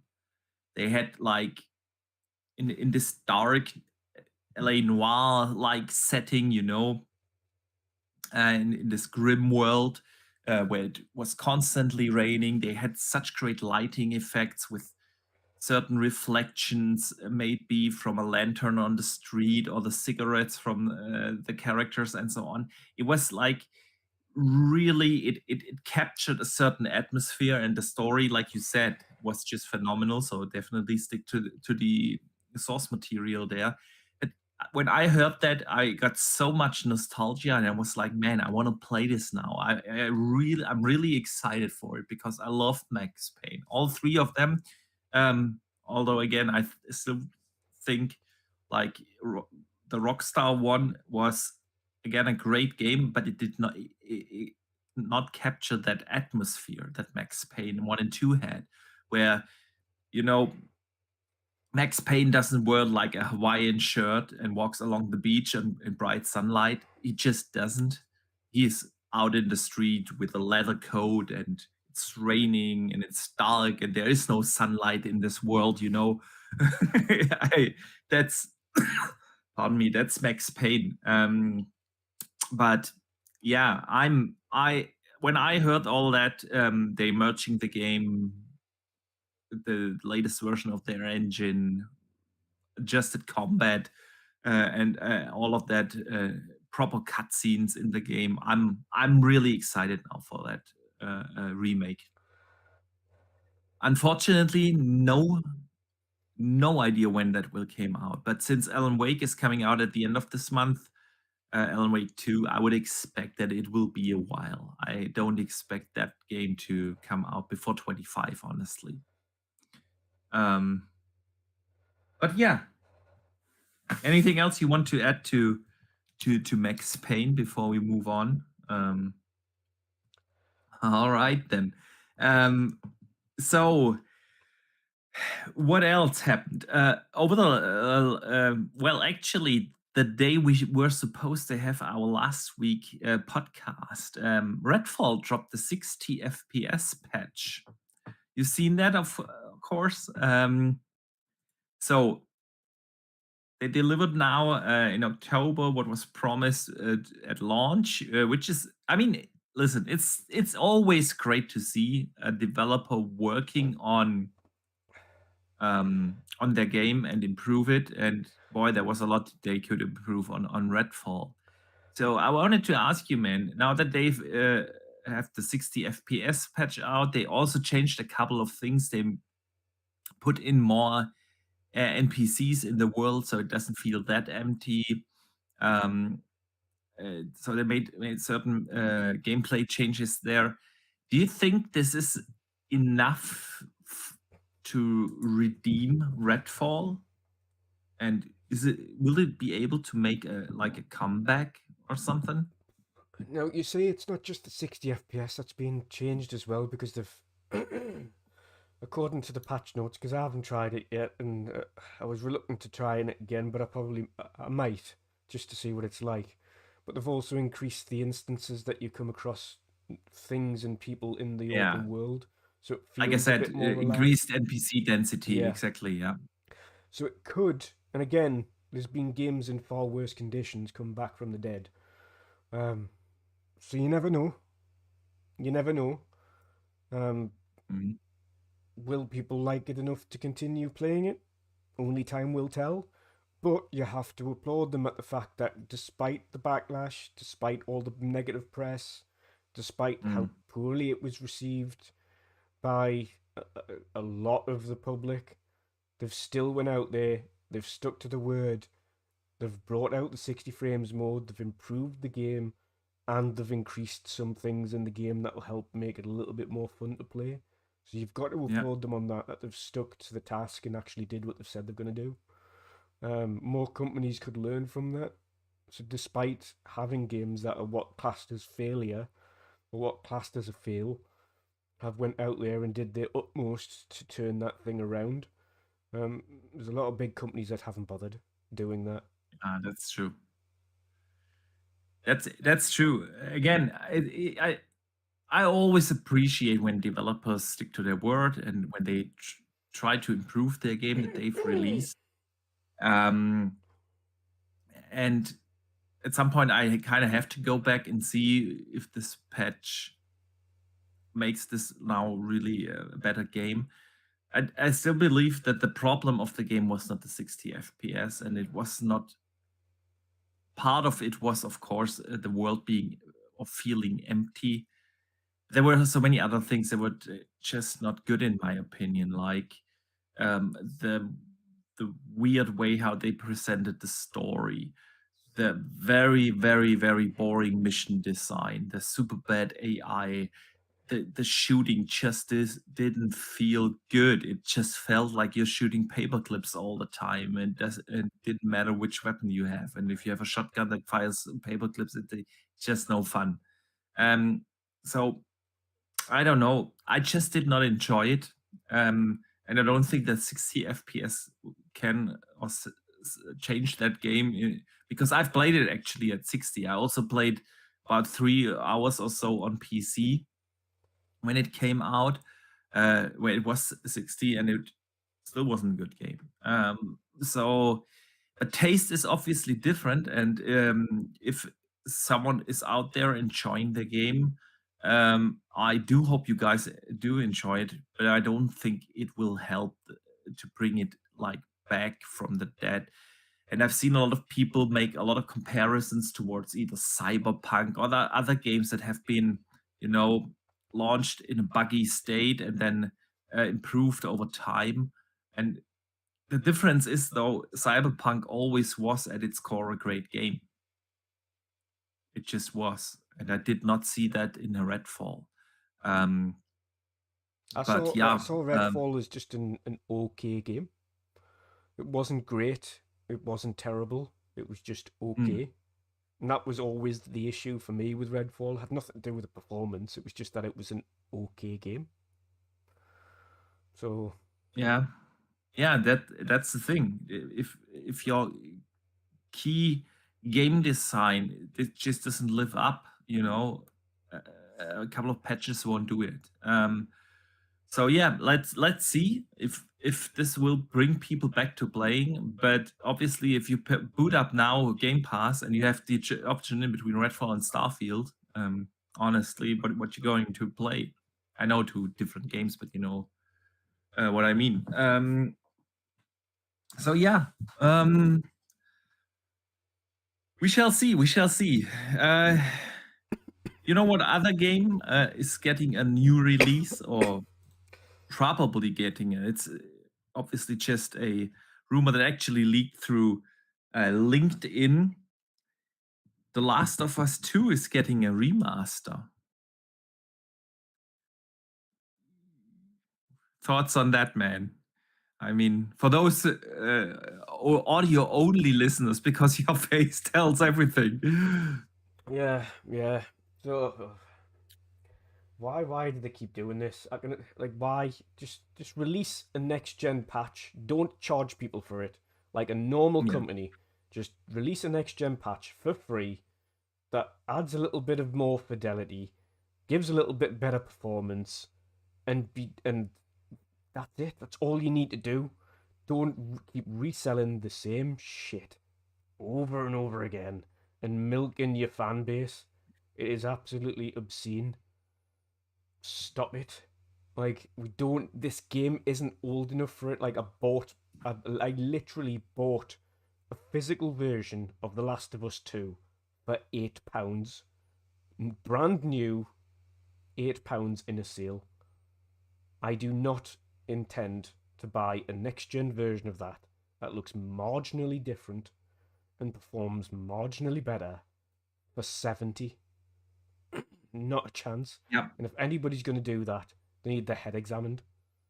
It is not worth it. It hasn't been out long enough to get a remaster. An upgrade, a free upgrade? Yes, absolutely. But no, nothing else. I mean, you look at even companies like Ubisoft have like basically patched all their games into next gen, or not all, but all their latest games. Yeah. They all got the 60 FPS patch for free, like you said. And here we see remaster after remaster released. I mean, again, it ties a little bit into the discussion we had earlier about the very empty looking roadmap, and it feels like, okay, gap filler, but again,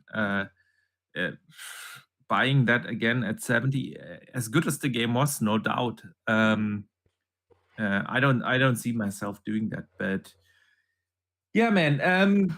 Let's move on to our community questions this week, because we have a lot of them, and there are a couple of great ones in there. So let's start with a question from Ninja Squirrel. Are you guys jumping back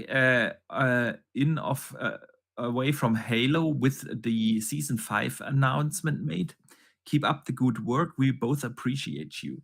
Yeah, so first of all, thank you for the compliment.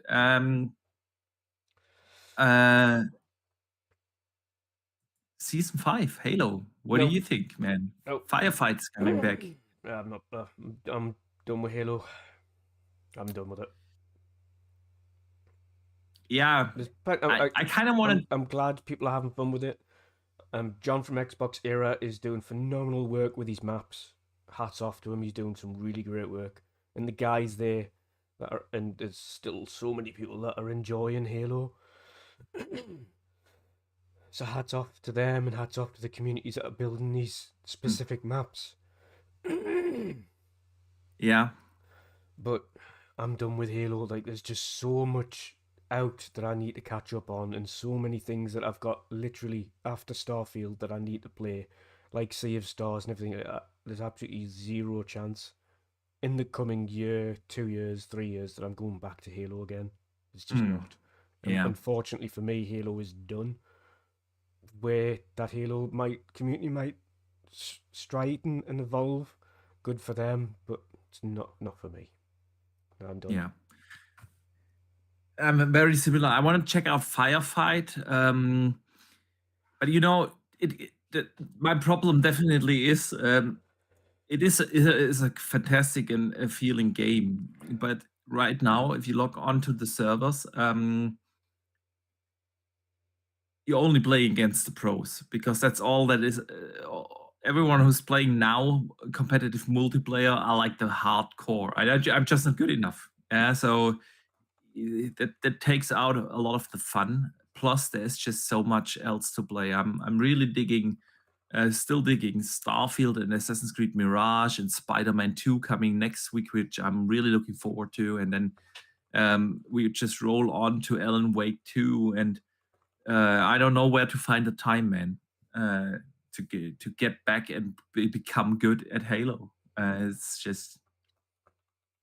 So Thanaros sends in a $2 super chat and asks this: what grade would you give Xbox this year and PlayStation?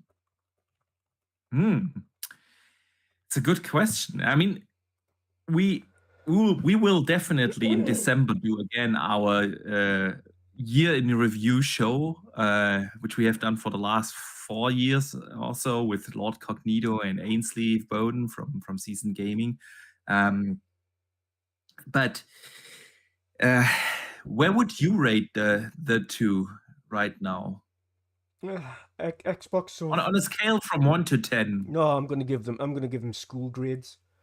Now you come again with your weird ass UK school grades, which School are grades are just I don't know what your grading system is, man. So Right. let's use a scale from 1 to 10. no. It's like A's and B's. You know, that's just a typical grading system. What A is the best and what's the worst? Like F. F. Okay. So we do it like 1 to 6. Like 1 is Okay. the best. Yeah. and Then 6 of is course the with like worst. universities and things, you can get like A+ and A++, depending on how good you are. Yeah, we don't have plus. You have like you get a 1.3 then, or 1.7 or whatever. Yeah.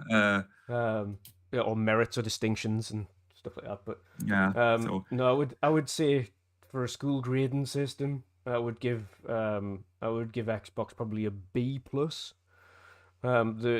Certainly not without fault this year. There's still a few things they need to improve on the gaming front. They've definitely done a lot better. But again, we have to call this out. As good as the games have been this year, these are still games that were meant to be out last year that have been pushed to this year that we've eventually got. yeah.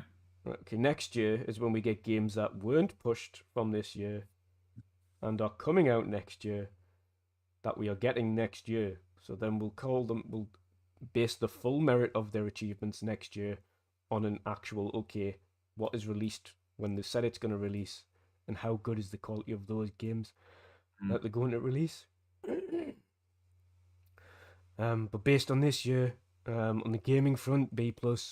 They've got a few other things that they need to be a little bit more consistent on. They still need to marketing still needs a drastic improvement.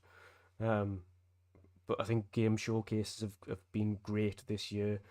We've potentially still got a couple more things coming up as well, so we'll see how that does. And then on Sony's front, I'm gonna have to just go a flat out D, like a flat out kind of below average rating there for Sony, because I mean, aside from a couple of games, the actual performance of the entire platform, yeah, they've released the PSVR2 and then haven't supported it. Yeah. They're releasing a PlayStation Portable, and then they haven't got anything really to use it for apart from your current games, and then it can only be used in the house anyway. And then they're going to release a revamped model of the PlayStation 5 with a kickstand that sells separately for $30, and then charge you $80 for a Blu-ray drive, increase the price of the digital version of the PlayStation, and immediately make the plates that they've made, customizable plates, redundant. So then they're losing the head of all of PlayStation. He's retiring, or it's forced retirement. They've having severe issues with trying to get any or all of the studios hitting the mark when it comes to any of these games that they're producing from a games as a service standpoint. And from a AAA standpoint, they have no pipeline. They have nothing. They've got Spider-Man, and it's Insomniac again that's doing the heavy lifting. I've seen a funny meme on Twitter actually, where it's the new PlayStation's kickstand for it lying down, and it's Insomniac's name on the kickstand. And I thought that perfectly summarizes. That's a good one. Perfectly summarizes what Insomniac is to PlayStation. They are if PlayStation didn't have Insomniac this gen, they'd be screwed. They'd be utterly screwed, because they've released something like by the time this comes out, like 4 or 5 titles since the launch of PlayStation 5. It is, and I don't think next year is going to be much better for PlayStation. I think next year is going to be worse. Yeah, it's good. Yeah, at least this year they have Spider-Man. Yeah. What is They've had comparable a to couple of that games next this year? year. Next year, they've got nothing in comparison. They've got Rebirth, but that's not first party. They're going to claim it's first party, of course, because it's exclusive, but it isn't their own studio.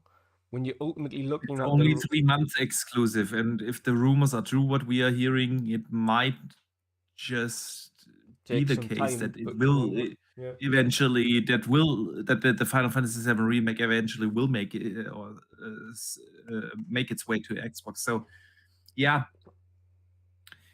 listen, my assessment of this year so far, I would, well, in your school grading system, I would also give them a D, maybe a D plus. I think they lost. They missed a couple of opportunities this year. Like you said, they had VR2. Could have been great. They didn't support it. In terms of games, what actually came out this year? So far, we had really good Horizon Forbidden West DLC. Really enjoyed that. And of course, we're going to have Spider-Man. So not the best year, not the worst. They had a bad showcase where they missed the chance to get excitement again around their brand. I just feel like what's there to get really excited about? The Slim is obviously not really worth getting or talking actually about it. And like you said, they missed the opportunity to generate an exciting roadmap on what's to come, what's next. Yeah, they laid out their plans in terms of games as a service, which just doesn't excite me, or to be frank, anyone I've seen at least. Yeah, they're disappointed with the showcase. They're still gonna have Spider-Man, which is great. I think I would grade it definitely worse if it weren't for that. So yeah, in terms of Xbox, I have very mixed feelings here, because especially after the fantastic Starfield, it's kind of hard to remember how we felt in the first half of the year. But if I think about the first half of the year, I felt really let down by Xbox. We have seen so many fails on their end. They failed to deliver on their promise to release Starfield and Forza Motorsport in the first half of this year, after delaying the game both games already. Yeah. Then they released Redfall, which obviously was a very big Hi-Fi Rush. disappointment. Hi-Fi Rush. Yeah. Hang on. Exactly. They had the one thing in the very, very beginning that was super exciting, where we all thought, okay, this is going to be Xbox's big year. In January, they had the Developer Direct, which was a great format, yeah, which we haven't seen continued, by the way. They called the Starfield presentation a Developer Direct, but let's face it, that was just a lengthy presentation at the end of the showcase. I want to see that again, because it was fantastic what we had in January, and not just because Hi-Fi Rush dropped, but I like the format, and I want to see that like 3 times a year. me being selfish, of course. But so yeah, and then we had like a lot of very difficult discussions there. Like we talked about it on the show so many times about them not having the power narrative anymore, even though the hardware is more performant. Then we had the price increases of the consoles, and but then we had a fantastic showcase. Yeah. Then we had the disappointing Redfall. So it had really its ups and downs and ups and downs. Now in the second half of this year so far, they are on fire. Obviously, Starfield nailed it. Forza is great. So and they have an exciting roadmap to look forward to. So it's kind of hard, honestly, to grade Xbox if it weren't like for like some really big disappointments for me personally in the first half of this year. I was really disappointed in them delaying them again. I really felt let down earlier this year. And Redfall, again, I still don't think it was a good game. It was not even an okay game. I was very disappointed in them releasing such a game, especially after coming off a dry streak of like 18 to 20 months of nothing in terms of major releases. Yeah, the Pentiments and Hi-Fi Rushes, smaller releases. Yeah, but and so it's kind of hard for me to grade them there. But since I really, really, really love Starfield, and I'm more than excited for the roadmap that has been presented, and if I think about the next 10 to 12 months of Xbox greatness, with Hellblade coming, Towerborn really looking cool, and so on, and Stalker 2 coming. I would say somewhere in between a B and C. I don't know in your grading system what that would Yeah, be. that's what I'm saying. Yeah, it's about B or C's fine. Yeah, that's like Yeah. it's above average. So And again, we've both said maybe a little bit higher. Maybe better. that's, I don't know, because I really like Starfield. Yeah. I think that's going to be my game of the year. And I mean, the so positive side, of the fact that it didn't hit was that you could definitely see the benefits of Microsoft making the decision to delay that game a year. yeah, absolutely. It turned out to be a fantastic and phenomenal game. And in hindsight, of course, you can say, yeah, you had to wait just another 6 months. The problem was that we were already waiting for like 18 months for something to release. Yeah. But yeah, again, I don't know, maybe a B. I give it a B. Yeah. So far. Yeah. Pyro Mad sends in a £5 super chat and says, Halo Infinite was never a bad game. It just had a problem with consistency of content in the multiplayer at launch, overly focused on microtransactions over updates. Yeah, man. We all said it. I've not seen anyone say, well, that's a bad Halo. Everyone enjoyed the campaign, the gunplay and gameplay. Really, they nailed it. The multiplayer was great, but it was just not enough content to keep people engaged. And once people drop out, they are usually out. It's a small part of the player base that will come back in such a game. And I'm one of those. Again, I explained it a little earlier. If I log into Halo now, I'm just getting annihilated because only the pros are playing now. It's just not fun as a casual player, and that's the problem with those kind of games. Let's continue with our community questions, man. We digressed a little, man. We are getting back to our old grooves where we always digressed. So, Fanto Sarah sends in, I have a question. How did you guys get to be so awesome? I don't think we are awesome. The awesome part about this show is our community here, man. Shout out to you guys. And then we have two questions for you, man. Waller Weasel asks, or writes in and says this. First of all, huge respect to Dutch for making the mental health video. And I absolutely agree, man. It took some courage to do that. his question is for us. What's your favorite game to cheer you up when you're down? It's a difficult one because with my mental health condition, there is no chance of playing anything or doing anything, and like having ADHD specifically, um, my attention isn't there even when I want it to be. So I might have all the intention in the world and really want to play something, um, but I'll turn it on and just stare at the screen and blank out, stare into space. My attention won't be there. I'll be like 5,000 things going on. So, um, unfortunately for me, that it's not something that is applicable because it's not Mm. not something my mental health allows me to do as much as I want to do it. um,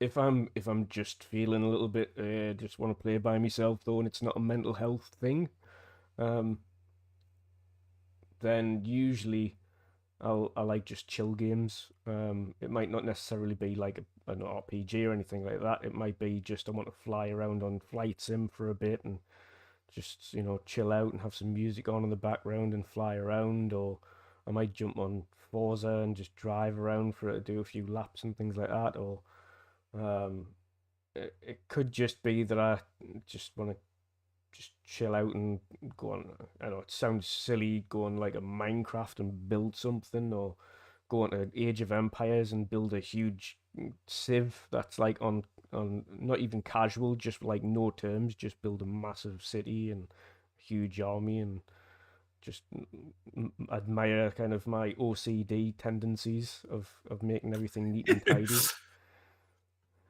But then you can't play competitive in Age, No, because if your OCD kicks in competitive and you're trying to arrange everything in a beautiful way, yeah, you exactly, exactly. So yeah, they're mine. They're mine specifically. sweet, sweet.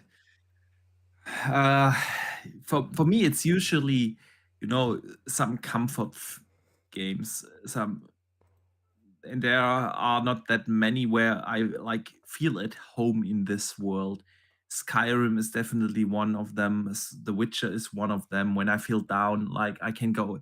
It's and of course that's because I've played it so many times. I just know the world. You know what you need to do. You don't have to stay focused all the time. Um, those are some of my comfort games, and I can definitely see Starfield becoming one of those. It's just so good, and you can just distract yourself in this kind of world. I tend to stay away from multiplayer games when I feel down or feel like I need to really relax, because I'm always like my adrenaline is through the roof when I'm playing Age. Like I'm a hyper focus, and you know, um, which by the way, the new season in Age 4 is absolutely awesome. I ju- I just have to tell you that it's a phenomenal new season, man. But yeah, last question of the day comes in from Pyromed, and uh, this is a little bit a longer one, but it's also something for you, man. If possible, instead of a question, I'd like you both to talk a little bit about how the medium of video games helps with your mental health. For me, it's more than escapism. Games help me process emotions I can't tap into directly, be it through a character's struggles, obstacles, or even a channel of my frustration, anger into waves of enemies, and can help me get out of my head when I'm overwhelmed. It's a good question. It's a good question. Depends on this on the. I mean, I'll let you go first because mine's a bit more complex. So So, yeah, I mean, what is gaming for me? Gaming is my biggest hobby.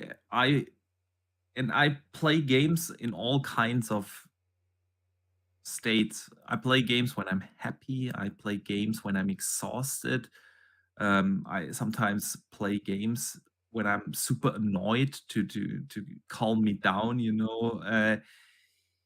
So and I play games when I'm just down, and to cheer me up. So I play games in all kinds of mood states, you know, and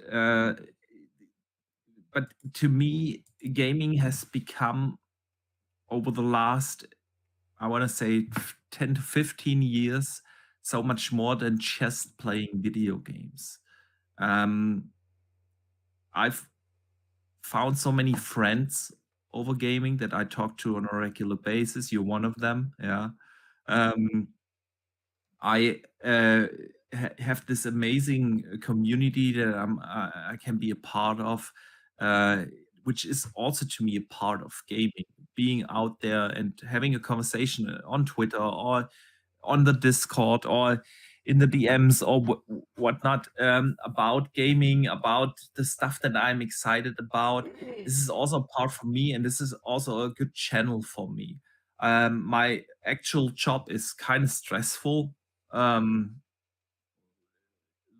and having family can also be. I love my family. Don't get me wrong, but can also be stressful and juggling those two. And gaming is just for me like a vent, you know. Um, it amplifies all kinds of moods. It brings me out of bad moods into good moods. If I'm in a good mood, I'm enjoying it even more. It's like it's just my go-to thing that I need to, I don't know how to phrase that properly, to stay intact, you know. Um, if you would take that away from me, I would not have no idea how to channel all the real life stuff, you know, and deal with that. I just need that, and I'm in the lucky position to have a wife that understands that. She knows exactly when I come home after 12 hours of work and the kids start screaming because they don't want to go to bed, and that she just leaves me alone for an hour or two in my man cave because she exactly knows this is now what he needs. He doesn't need like comforting talk or anything. He just needs to shoot some weird artificial alien in the head. And that's just how I work. I don't know about you, man. Yeah. For me, it's obviously it's a bit different. So it depends on what state my mind is in on any particular given day. So if I'm in a hyper focus time, which is one of the glorious side effects of um, ADHD, um, then I can blitz through a game in any given minute or an entire week, or over a weekend I can just finish a game like finish God of War Ragnarok's campaign in like the opening 2 days, and then finish off the rest of it in inside another couple of days after that.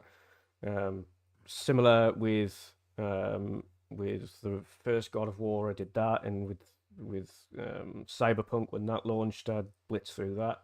And with Hogwarts, I had a hyper focus kind of week with that, and I was just absolutely just all over that thing, just didn't budge from it.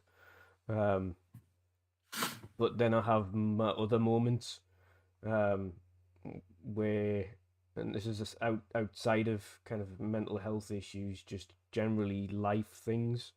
So, like you, I'm a broker by trade, um, and as of right now, I'm technically working for three individual companies. Um, at the same time, outside of doing content creation. Um,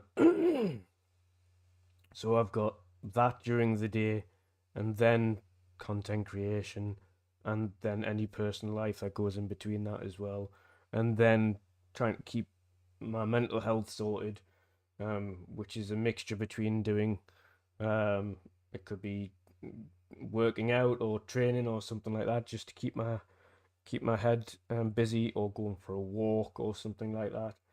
Um, so when I do get a chance to game, um, it is, I would say it's an escape. Um, I like, as much as I like playing multiplayer games at times with friends, I love the peace and tranquility of coming in and just chilling out with something Yeah. and just relaxing. I love a good story game. If the story catches us deeply, then I'll love to just get engrossed in a good story game and just dive into that and just kind of block out the stories or things that are going on in real life and try to forget those and just be all absorbed into whatever is happening in that game. And like I say, thankfully it's happened a few times already, kind of this gen, where I've been absolutely engrossed in those things. Um, so I would say for a lot of people, for me, for Boxy, it is an escape from our regular things. It's a way to be able to express ourselves that other mediums cannot allow us to express and don't allow us to express. Um, so it's part of what I would call as a good balanced diet of keeping your mind in check. Um, and I think without it, would be it would be a bit of a struggle. I think 100%. Yeah. Absolutely, man. Absolutely. All right. Great community questions this week, man. Definitely, definitely. But I think we are at the end of this show. I want to say a big, big thank you for everyone who turned up today. We had some awesome discussions also in the chat. This is really something I wish I could reply to more messages in the chat. I'm simply not good enough in hosting, talking, doing OBS stuff, and in the chat, being active more in the chat. But I've seen so many great conversations from our community there, which is simply fantastic. So yeah, again, a big thank you to everyone who showed up, and Dutch, a big thank you. You made it, even though you're still struggling with COVID here. So let people know once you are healthy again and got rid of the chest infection and everything, what you coming up, because you have a lot of stuff planned, man. Yeah. So yeah, it's good to be back slowly but surely. Thanks for taking the reins tonight and hosting it, because topics wise, I wouldn't have had a clue where to start, and my mind wouldn't have really been able to piece everything together. Um, but yeah, I'm jumping back on Twitch for the first time in a year. December 22 was the last time I was on Twitch. What made you go back? It's I've still got a community over there. I'm still affiliate, so we can still generate a revenue stream over there without having to start from scratch. But Twitch is also really great for discoverability when you're doing game streams. Now, I've been doing game streams on YouTube for a little while now, and you don't get much discoverability. And I'm still going to do a game stream every week on YouTube, but I'm going to really focus on putting the game streaming side of things onto Twitch, and keep the more content creation side of that on YouTube, which is YouTube. which is the podcasting or videos and things like that. That's going to be YouTube with the once a week game stream, whereas Twitch is going to have 3 game streams a week instead. So it's going to have a Tuesday and a Friday and a Saturday evening. And of course, the Tuesday is going to be a little bit shorter. It's going to be like a couple of hours. But the Fridays and Saturdays, with them being the weekend, are going to be long form game streams. So it should be good. And of course, next month we've got our usual annual charity event. So we're going to be raising money for Special Effect. We're going to be streaming all for an entire week next month. And as usual, we finish off at the end of the week with we finish off the week with a 24-hour stream. So I'm looking forward to doing it. I was super ill last year, so hopefully with having COVID now and having my mental health issues, or at least the worst of what I think it could be for this year, out the way of.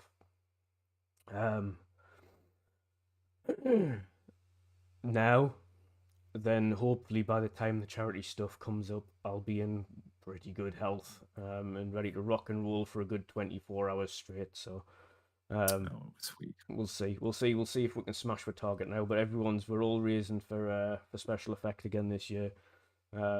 So let's see if we can smash our targets. But it's going to be fun. But that's the main thing of what we've got coming up over the next few weeks anyway. So usual podcast and Twitch every Tuesdays, Fridays, and Saturdays. YouTube every Monday is a game stream. Every Wednesday is the podcast. And that's it. Sweet. So a lot of content coming there. We will of course be back next week, hopefully with a guest. Not confirmed yet. It's sometimes hard to get the guests, especially from the US, because it's the middle of the day for them. But we will hopefully make it. And again, I want to say a big thank you to everyone in the chat. A big thank you, of course, for all the super chats and the channel memberships. The support really helps, when we super appreciate that. Other than that, again, I will be out on the streets of Twitter. I will be playing a lot of Assassin's Creed and Forza over the next days.